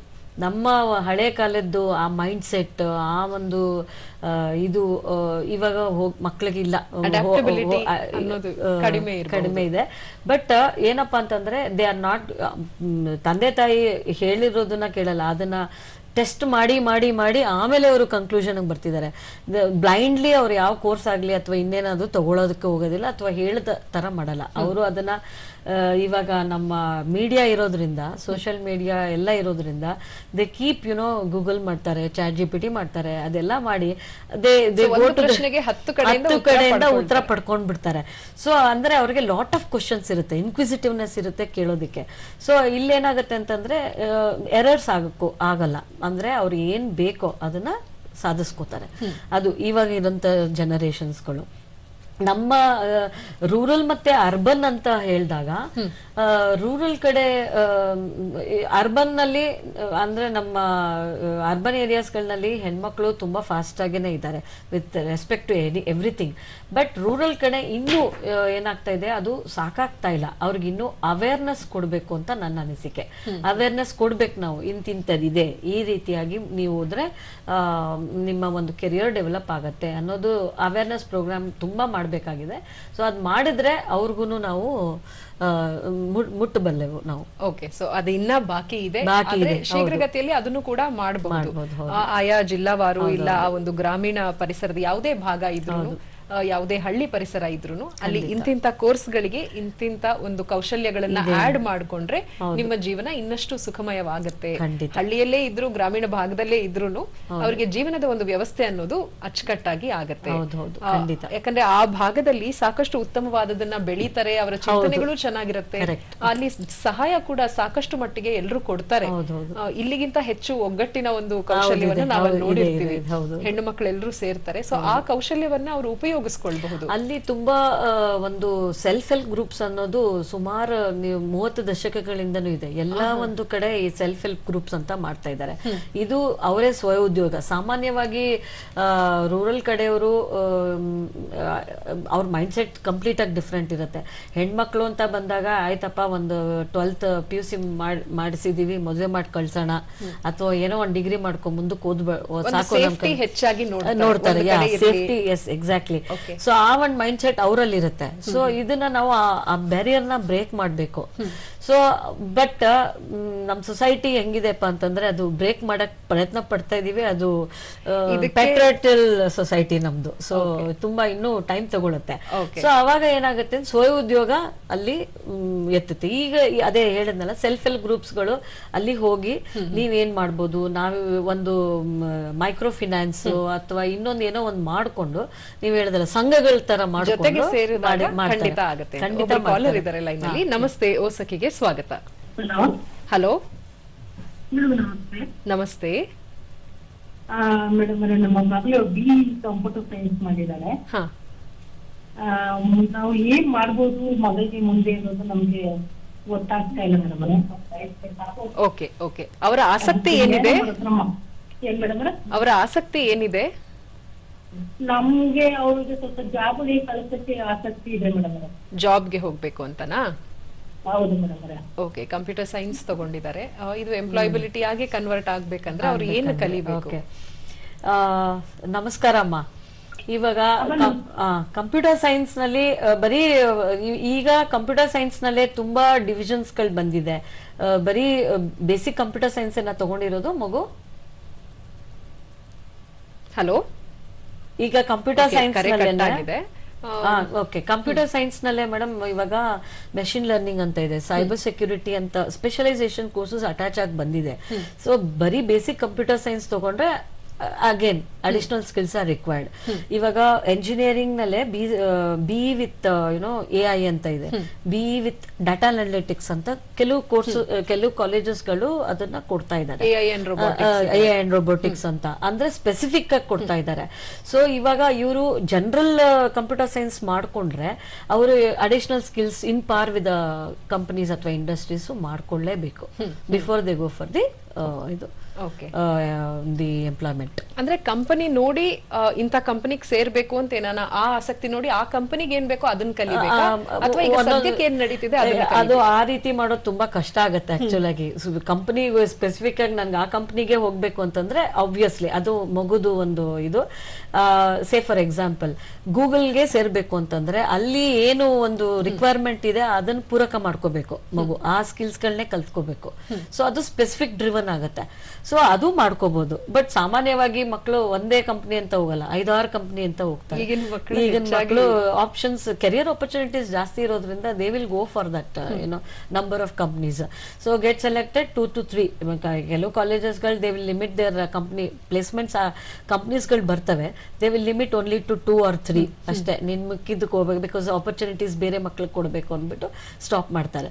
ಸೊ ಡಿಸಿಷನ್ ಇದೇ ಮಕ್ಕಳನ್ನೇ ಮಾಡ್ಬೇಕಾಗುತ್ತೆ. ಹೆಚ್ಚು ಅವಕಾಶಗಳು ಇದೆ, ಅದಕ್ಕೆ ತಕ್ಕಂಗೆ ಪೂರಕ ಸ್ಕಿಲ್ಸ್ ಗಳನ್ನು ಕೂಡ ಅವರು ಮೈಗೂಡಿಸ್ಕೊಳ್ಬೇಕು, ರೂಢಿಸ್ಕೊಂಡು ಹೋಗ್ಬೇಕು. ಓಕೆ, ಇನ್ನು ಡಿಸ್ಕಂಟಿನ್ಯೂ ಮಾಡಿದ್ರೆ ಇಂಥ ಒಂದು ಸಮಯದಲ್ಲೂ ಆಗಿಂದ ಹಾಗೆ ಹೆಚ್ಚು ಕಂಪನೀಸ್ ಗಳಿಗೆ ಪ್ರತಿ 6 ತಿಂಗಳು ಅಥವಾ 1 ವರ್ಷಕ್ಕೆ ಚೇಂಜ್ ಮಾಡ್ತಾ ಇದ್ರೆ ಇದು ಅವರ ರೆಸ್ಯೂಮೆ ಮೇಲೆ ಎಫೆಕ್ಟ್ ಆಗಲ್ವಾ? ಇದು ಏನು ಕೌಶಲ್ಯವನ್ನ ತೋರಿಸುತ್ತೆ? ಇದಕ್ಕೆ ಒಂದು ಏನ್ ಹೇಳ್ತಾರೆ, ಏನು ಬ್ಯಾಕ್ಲಾಗ್ ಆಗಿ ನಕಾರಾತ್ಮಕವಾಗಿ ತೋರುತ್ತೆ? ಹೌದು, ಇದು ನೆಗೆಟಿವಿಟಿನೇ ಆಕ್ಚುಲ್ ಆಗಿ. ಸಿ ವೆನ್ ನಿಮ್ಮ ಯಾವ್ದೇ ಒಂದು ಕಂಪ್ನಿಗೆ ನೀವು ಓದಿ, if you are presenting yourself, first ರೆಸ್ಯೂಮೆನೆ ನೋಡೋದು. Your resume it will give first hand information, ಆಯ್ತಾ? ಸೊ ಅಲ್ಲಿ ನೀವು 6 ತಿಂಗಳಿಗೂ ಕಂಪ್ನಿ ಚೇಂಜ್ ಮಾಡಿದೆ ಅಂತಂದ್ರೆ first question the recruiter will ask is why you have changed. Might be due to too many reasons. But first instance ಅವ್ರಿಗೆ ಏನ್ ಬರುತ್ತೆ ಅಂತಂದ್ರೆ ಇವರು ಯಾವ ಕಂಪ್ನಿನಲ್ಲೂ ಇರೋದಿಲ್ಲ ಅನ್ನೋದೇ ಒಂದು ಫಸ್ಟ್ ಪಾಯಿಂಟ್ ಬರೋದು as A recruiter.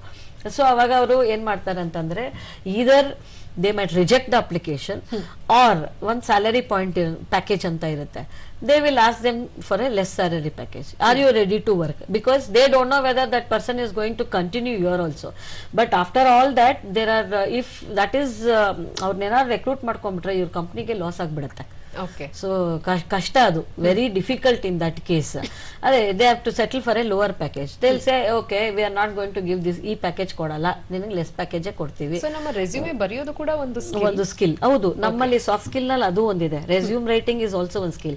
How much weightage just by looking at it should give A very good impression. ಆ ರೆಸ್ಯೂಮ್ ಅನ್ನೋದು ಒಂದು ಕಲ್ಸ್ಕೊಡ್ತೀವಿ. ರೆಸ್ಯೂಮ್ ರೈಟಿಂಗ್ ಇಸ್ ಆಲ್ಸೋ ಒಂದು ಸ್ಕಿಲ್. ಸೊ ಅಲ್ಲಿ ಏನ್ ಹಾಕ್ಬೇಕು, ಏನ್ ಹಾಕಬಾರ್ದು, ಯಾವ್ದಕ್ಕೆ ವೇಟೇಜ್ ಕೊಡಬೇಕು ಅನ್ನೋದೆಲ್ಲ ನಾವು ಅದನ್ನ ಪ್ಲೇಸ್ಮೆಂಟ್ಸ್ ಎಲ್ಲವರು ರೆಸ್ಯೂಮ್ ರೈಟಿಂಗ್ ನಲ್ಲಿ ರೆಸ್ಯೂಮ್ ಬಿಲ್ಡಿಂಗ್ ನಲ್ಲಿ ಹೇಳ್ಕೊಡ್ತಾರೆ. But it is not a very good practice to jump jobs. At least ನೀವು ಕೆಲವು ಕಂಪ್ನಿ ಕಾಂಟ್ರಾಕ್ಟ್ ಇರುತ್ತೆ, ಲೈಕ್ ನೀವು 1 year ವರ್ಕ್ ಮಾಡು, ಇಂಥ ಸ್ಕಿಲ್ಸ್ ಗಳು ಇದೆ ಅಂತ ಹೇಳಿ ಅವ್ರು ಇದ್ ಮಾಡಿದಾಗ ಎಸ್ ಫೈನ್. ನಮ್ಮಲ್ಲೇ ಒಬ್ಬ ಸ್ಟೂಡೆಂಟ್ ಇದ್ದ, ಅವನು ಕ್ಲೌಡ್ ದಟ್ ಟೆಕ್ನಾಲಜೀಸ್ ಅಂತ ಒಂದು company internship he was A computer science student. So he worked for 1 year there, almost 11 months. So after that he got a package of 5 to 6 lakhs. So ಆ ಒಂದು retention ಅಥವಾ attrition rate ಅಂತ ಏನ್ ಹೇಳ್ತೀವಿ ಅದನ್ನೆಲ್ಲ ಗಮನದಲ್ಲಿ ಇಟ್ಕೊಂತಾರೆ. ಸೊ ಈ 11 months ನಲ್ಲೇ ಪರ್ಫಾರ್ಮೆನ್ಸ್ ಸರಿಗಿಲ್ಲ ಅಥವಾ ಇನ್ನೇನೊಂದು ಏನಾಗಿದ್ರೆ obviously wouldn't have got a 6 lakhs package. ಇವೆಲ್ಲ ಮಕ್ಕಳು ಅದನ್ನ ತಿಳ್ಕೋಬೇಕು. ಸರಿಯಪ್ಪ ಇಲ್ಲಿ ಒಂದು 6 ತಿಂಗಳು ಮಾಡಿದೀವಿ, ನೆಕ್ಸ್ಟ್ ಇನ್ನಲ್ಲೂ ಮಾಡೋಣ ಅಂತ ಚೇಂಜ್ ಮಾಡಿದ್ರೆ it's very very bad practice. Okay, ಅಂದ್ರೆ ಈಗ ಒಂದು ಸ್ಕಿಲ್ ನ ಉಳಿಸ್ಕೊಳ್ಳೋದು ಒಂದು, ಅದಕ್ಕೆ ಸಂವರ್ಧನೆ ನೀಡೋದು ಒಂದು ಕಡೆ ಕೆಲಸ ಸಿಗೋವರೆಗೂ ಸಾಮಾನ್ಯ ಎಲ್ಲರೂ ಮಾಡ್ತಾರೆ. ಸಿಕ್ಕದ್ಮೇಲೆ ಆ ಕೆಲಸಕ್ಕೆ ಏನ್ ಬೇಕೋ ಟ್ರೈನಿಂಗ್ ಅಲ್ಲೇ ಕೊಡ್ತಾರೆ ಅಂತ ಅಂದ್ಕೊಂಡು ಬಿಟ್ಬಿಡ್ತಾರೆ. ಒಂದು ಕೆಲಸದಲ್ಲಿ ಇದ್ದುಕೊಂಡು ಸ್ಕಿಲ್ಸ್ ನ ಮತ್ತೆ ಕಂಟಿನ್ಯೂ ಮಾಡ್ಬೇಕಂದ್ರೆ, ಈಗ ಒಂದು ಪೊಸಿಷನ್ ಇಂದ ಇನ್ನೊಂದು ಹಂತಕ್ಕೆ ಹೋಗ್ಬೇಕು ಅಂದ್ರೆ ಇನ್ನೇನೋ ಸ್ಕಿಲ್ ಬೇಕಾಗಿರುತ್ತೆ. ಅದನ್ನ ಎಲ್ಲಿ ಪಡ್ಕೊಳ್ಳೋದು? ಸಾಮಾನ್ಯವಾಗಿ ಕಂಪನಿಗೆ ಜಾಯಿನ್ ಆದ್ಮೇಲೆ ಅವರು 1 ತಿಂಗಳು ಟ್ರೈನಿಂಗ್ ಕೊಡ್ತಾರೆ, ಸ್ಕಿಲ್ಸ್ ಅಂತ ಕೊಡ್ತಾರೆ ಅವರು. ಆ ಸ್ಕಿಲ್ಸ್ ತಗೊಂಡ್ಮೇಲೆ ಸಪೋಸ್ ಇವಾಗ they will give you around 3 months skill ಅಂತ ಹೇಳಿದ್ರೆ ಸುಮ್ಮನೆ ಕೊಡಲ್ಲ ಆ ಸ್ಕಿಲ್ಸ್ಗಳನ್ನ. They will take a contract from you. So that ಇವಾಗ ಹೇಳಿದ್ರಲ್ಲ ಬಿಟ್ಟೋಗ್ಬಿಟ್ರೆ ಇವರು ಟ್ರೈನಿಂಗ್ ಕೊಟ್ಬಿಟ್ಟು ಟ್ರೈನಿಂಗ್ ಎಲ್ಲ ತಗೊಂಡು ಅವ್ನ ಕೆಲಸ ಬಿಟ್ಟು ಹೊಟ್ಟೋಗ್ಬಿಟ್ರೆ ಅಥವಾ ಅವಳು ಅಥವಾ ಅವನು, it is the same for both. So ಬಿಟ್ಟು ಹೋಗ್ಬಿಡ್ತಾರೆ ಅಂತ 1 ವರ್ಷ ಕಾಂಟ್ರಾಕ್ಟ್ ಕೊಡಿ ಅಂತಾರೆ. ಸೊ ಮಕ್ಕಳು ಅವಾಗ ಓಡ್ ಬರ್ತಾರೆ ನಮ್ಮ ಹತ್ರ, ಈ ತರ ಕಾಂಟ್ರಾಕ್ಟ್ ಹೇಳ್ತಿದ್ದಾರೆ ಅಂತ. ನಾವ್ ಹೇಳ್ತೀವಿ, if you are confident of that company that you are going to, ನಿನ್ಗೆ ಅಲ್ಲಿ ಕೆರಿಯರ್ ಇದೆ ಅಂತ ಹೇಳಿದ್ರೆ this no to think of signing a contract with them. Yes, go ahead ಅಂತ ಹೇಳ್ತೀವಿ. But there are some people who have got different ideas. ಅರೆ ಇದು ಇರ್ಲಿ ಆಮೇಲೆ ನೋಡ್ಕೊಳ್ಳುವ ಅಂತ ಮೈಂಡ್ ಸೆಟ್ ಇರೋ ಮಕ್ಳು ಇರ್ತಾರೆ. ಅಂತವ್ರು they have to think twice. ಅದು 1 ಪಾಯಿಂಟ್. 2ನೇ ಪಾಯಿಂಟು, ಕಂಪ್ನಿ ಅವರನ್ನೇ ನೆಕ್ಸ್ಟ್ ಹಂತಕ್ಕೆ ಹೋದಾಗ ಅವ್ರಿಗೆ ರಿಕ್ವೈರ್ಡ್ ಸ್ಕಿಲ್ಸ್ ಗಳನ್ನ ಕೊಡ್ತಾ ಬರ್ತಾವೆ. ಅದು ಒಂದು ಇದ್ದೇ ಇರುತ್ತೆ, ಯಾವ್ದೇ ಒಂದು ಕಂಪ್ನಿನಲ್ಲಿ ಇದ್ದೇ ಇರುತ್ತೆ. ಓಕೆ, ಸೊ ಸ್ಕಿಲ್ಸ್ ಎಷ್ಟು ತಗೊಂಡ್ರು ಅದು ಸಾಲಲ್ಲ, ಯಾಕಂದ್ರೆ ಪ್ರತಿನಿತ್ಯವೂ ಪರಿವರ್ತನೆ ಆಗ್ತಾನೆ ಇರುತ್ತೆ. ತಾಂತ್ರಿಕವಾಗಿ ಇರಬಹುದು ಅಥವಾ ಶೈಕ್ಷಣಿಕವಾಗಿರಬಹುದು. ಈ ರೀತಿ ಸಾಕಷ್ಟು ಪರಿಣಿತಿಯನ್ನ ಪಡಿಬೇಕಂದ್ರೆ ಆಗಾಗ ನಾವು ಅಪ್ಸ್ಕಿಲಿಂಗ್ ಮಾಡ್ಕೊಳ್ಳೋದು ಅನಿವಾರ್ಯ. ಹೀಗಾಗಿ ಕೌಶಲ್ಯಗಳ ಸಂವರ್ಧನೆಯತ್ತ ಸದಾ ನಿಮ್ಮ ಇರ್ಲಿ ಚಿತ್ತ ಅಂತ ಇಂದು ಕೂಡ ನಾವು ಈ ಒಂದು ನೇರ ಪ್ರಸಾರ ಕಾರ್ಯಕ್ರಮ ಮುಖೇನ ತಿಳಿಸ್ಲಿಕ್ಕೆ ಇಷ್ಟಪಡ್ತೀವಿ. ಕೊನೆಯದಾಗಿ ನಮ್ಮ ಎಲ್ಲಾ ವೀಕ್ಷಕರಿಗೆ, ಸಖಿಯರಿಗೆ, ಯಾರೆಲ್ಲರೂ ನೋಡ್ತಾ ಇದ್ದಾರೋ ಏನ್ ಹೇಳಿ ಬಯಸ್ತೀರಾ ಕೌಶಲ್ಯ ಸಂವರ್ಧನೆ ಕುರಿತಾಗಿ? ಕೌಶಲ್ಯ ಸಂವರ್ಧನೆ, ಇದು ಸ್ಕಿಲ್ ಡೆವಲಪ್ಮೆಂಟ್ ಅಂತ ನಾವು ಏನು ಹೇಳ್ತೀವಲ್ವಾ. ಸೊ ಬಿಫೋರ್ ದಟ್ ಏನಪ್ಪ ಅಂತಂದ್ರೆ ನನಗೆ ಒಂದು ಮಹಾತ್ಮ ಗಾಂಧಿ ಕೋಟ್ ಜ್ಞಾಪಕ ಬರ್ತಾ ಇದೆ. ಸೊ ಇಲ್ಲಿ ಏನು ಹೇಳ್ತಾರೆ ಅಂದ್ರೆ, if you educate a man you will be educating an individual, but if you educate a woman she will be educate the entire family, entire society and the entire country ಅಂತ ಒಂದು Mahatma Gandhi quote ಇದೆ. ಸೊ ಈ ವಿಚಾರವಾಗಿ ನಾನು ಏನು ಹೇಳಕ್ಕೆ ಇಷ್ಟಪಡ್ತೀನಿ ಅಂದರೆ, ಇನ್ನೊಂದು ಪಾಯಿಂಟು, ಹೆಣ್ಣು ಮಕ್ಕಳಿಗೆ, ಪೇರೆಂಟ್ಸ್ಗೆ ನಾನು ಏನು ಹೇಳೋದು ಅಂತಂದರೆ, ಅವ್ರು ಎಷ್ಟು ಓದ್ತಾರೋ ನಿಮ್ಮ ಒಂದು ಮನೆಯಲ್ಲಿ ಇದ್ದಾಗಲೇ ಓದಿಸ್ಬಿಡಿ ಅವರಿಗೆ.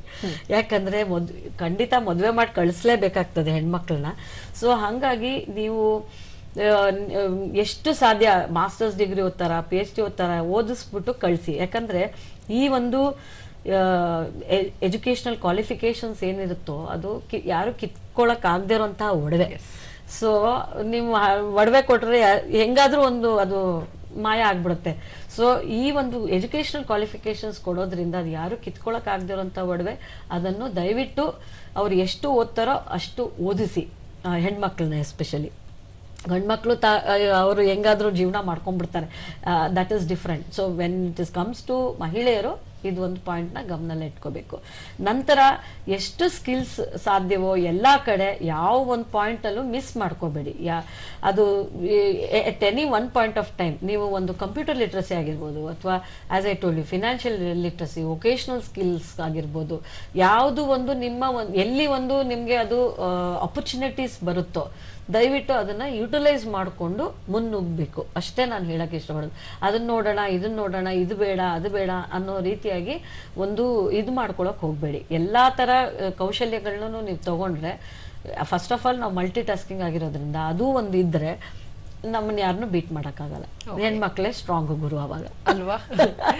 ಖಂಡಿತ ಮುಂಬರುವಂತಹ ದಿನಮಾನಗಳಲ್ಲಿ ನಿಮ್ಮ ಒಂದು ಆಶಯ ಏನಿದೆ ಅದು ನಿಜವಾಗ್ಲೂ ಆಗ್ಲಿ, ಎಲ್ಲವೂ ಕೂಡ ಅದೇ ರೀತಿ ಅಂದುಕೊಂಡಂತೆ ಆಗ್ಲಿ ಅಂತ ನಾವು ಕೂಡ ಆಶಿಸ್ತೀವಿ. ಅವಕಾಶಗಳು ದೊರೆತಾಗ ಮುಕ್ತವಾಗಿ ಅದನ್ನ ನೀವೆಲ್ಲರೂ ಸ್ವಾಗತಿಸಬೇಕಾಗತ್ತೆ, ಎರಡೂ ಕೈಗಳಿಂದ ಸ್ವಾಗತಿಸಿ. ಸೊ ಆಪರ್ಚುನಿಟೀಸ್ ಎಲ್ಲಿರುತ್ತೆ ಅದು ಎಲ್ಲವಾದಂತಹ ಉತ್ತಮ ದಿನಗಳಿಗೆ, ಉತ್ತಮ ಬರುವಂತಹ ನಾಳೆಗಳಿಗೆ ಅದು ನಾಂದಿ ಆಗತ್ತೆ.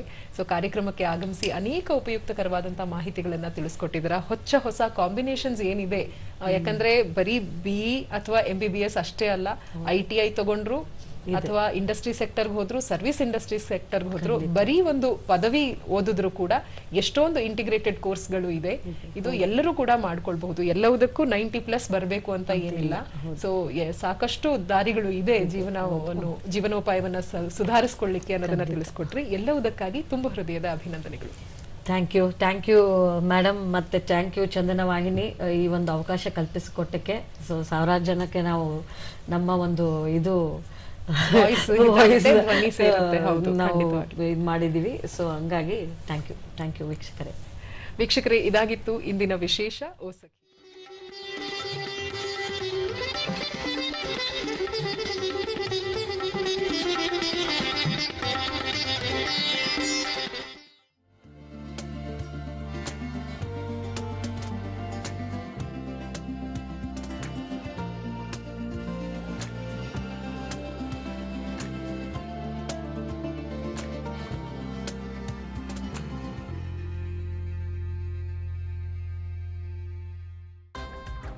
कहानी नहीं बदली, स्टाइल गया है बदल।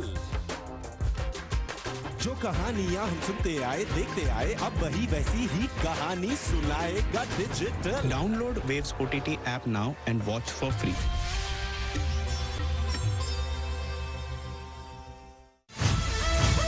ಜನಪ್ರಿಯ ಗಣ್ಯ ವ್ಯಕ್ತಿಗಳ ಸಾಧನೆಯ ಹಾದಿ, ಸ್ಫೂರ್ತಿಯ ಸೆಲೆ, ಮಾರ್ಗದರ್ಶನದ ನೆಲೆ.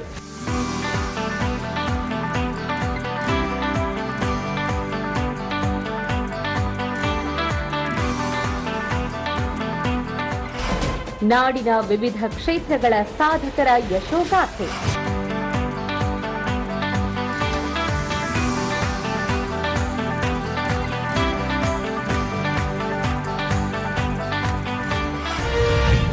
ವಾರದ ಅತಿಥಿ ತಪ್ಪದೇ ವೀಕ್ಷಿಸಿ ಪ್ರತಿ ಶುಕ್ರವಾರ ರಾತ್ರಿ 8 ಗಂಟೆಗೆ ನಿಮ್ಮ ನೆಚ್ಚಿನ ಚಂದನ ವಾಹಿನಿಯಲ್ಲಿ.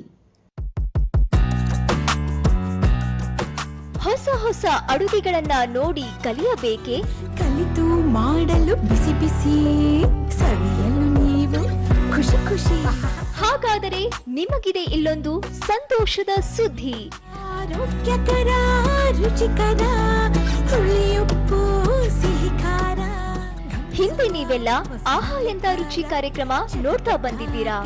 ಆದರೆ ಇನ್ನು ಮುಂದೆ ಅದೇ ಕಾರ್ಯಕ್ರಮ ವಿಶೇಷ ಅತಿಥಿಗಳೊಂದಿಗೆ, ವಿಶೇಷ ಅಡುಗೆಗಳೊಂದಿಗೆ ಪ್ರಸಾರವಾಗ್ತಾ ಇದೆ. ರುಚಿ ಸವಿ ಸವಿ ರುಚಿ ಘಮಿಸುವ ರಸಪಾಕ. ರುಚಿ ಸವಿ ಸವಿ ರುಚಿ ಘಮಿಸುವ ರಸಪಾಕ. ಹಾಗಾದರೆ ತಪ್ಪದೇ ವೀಕ್ಷಿಸಿ ಆಹಾ ಎಂತ ರುಚಿ ಕಾರ್ಯಕ್ರಮ ಪ್ರತಿ ಶನಿವಾರ ಮಧ್ಯಾಹ್ನ 3 ಗಂಟೆಗೆ ನಿಮ್ಮ ನೆಚ್ಚಿನ ಚಂದನ ವಾಹಿನಿಯಲ್ಲಿ.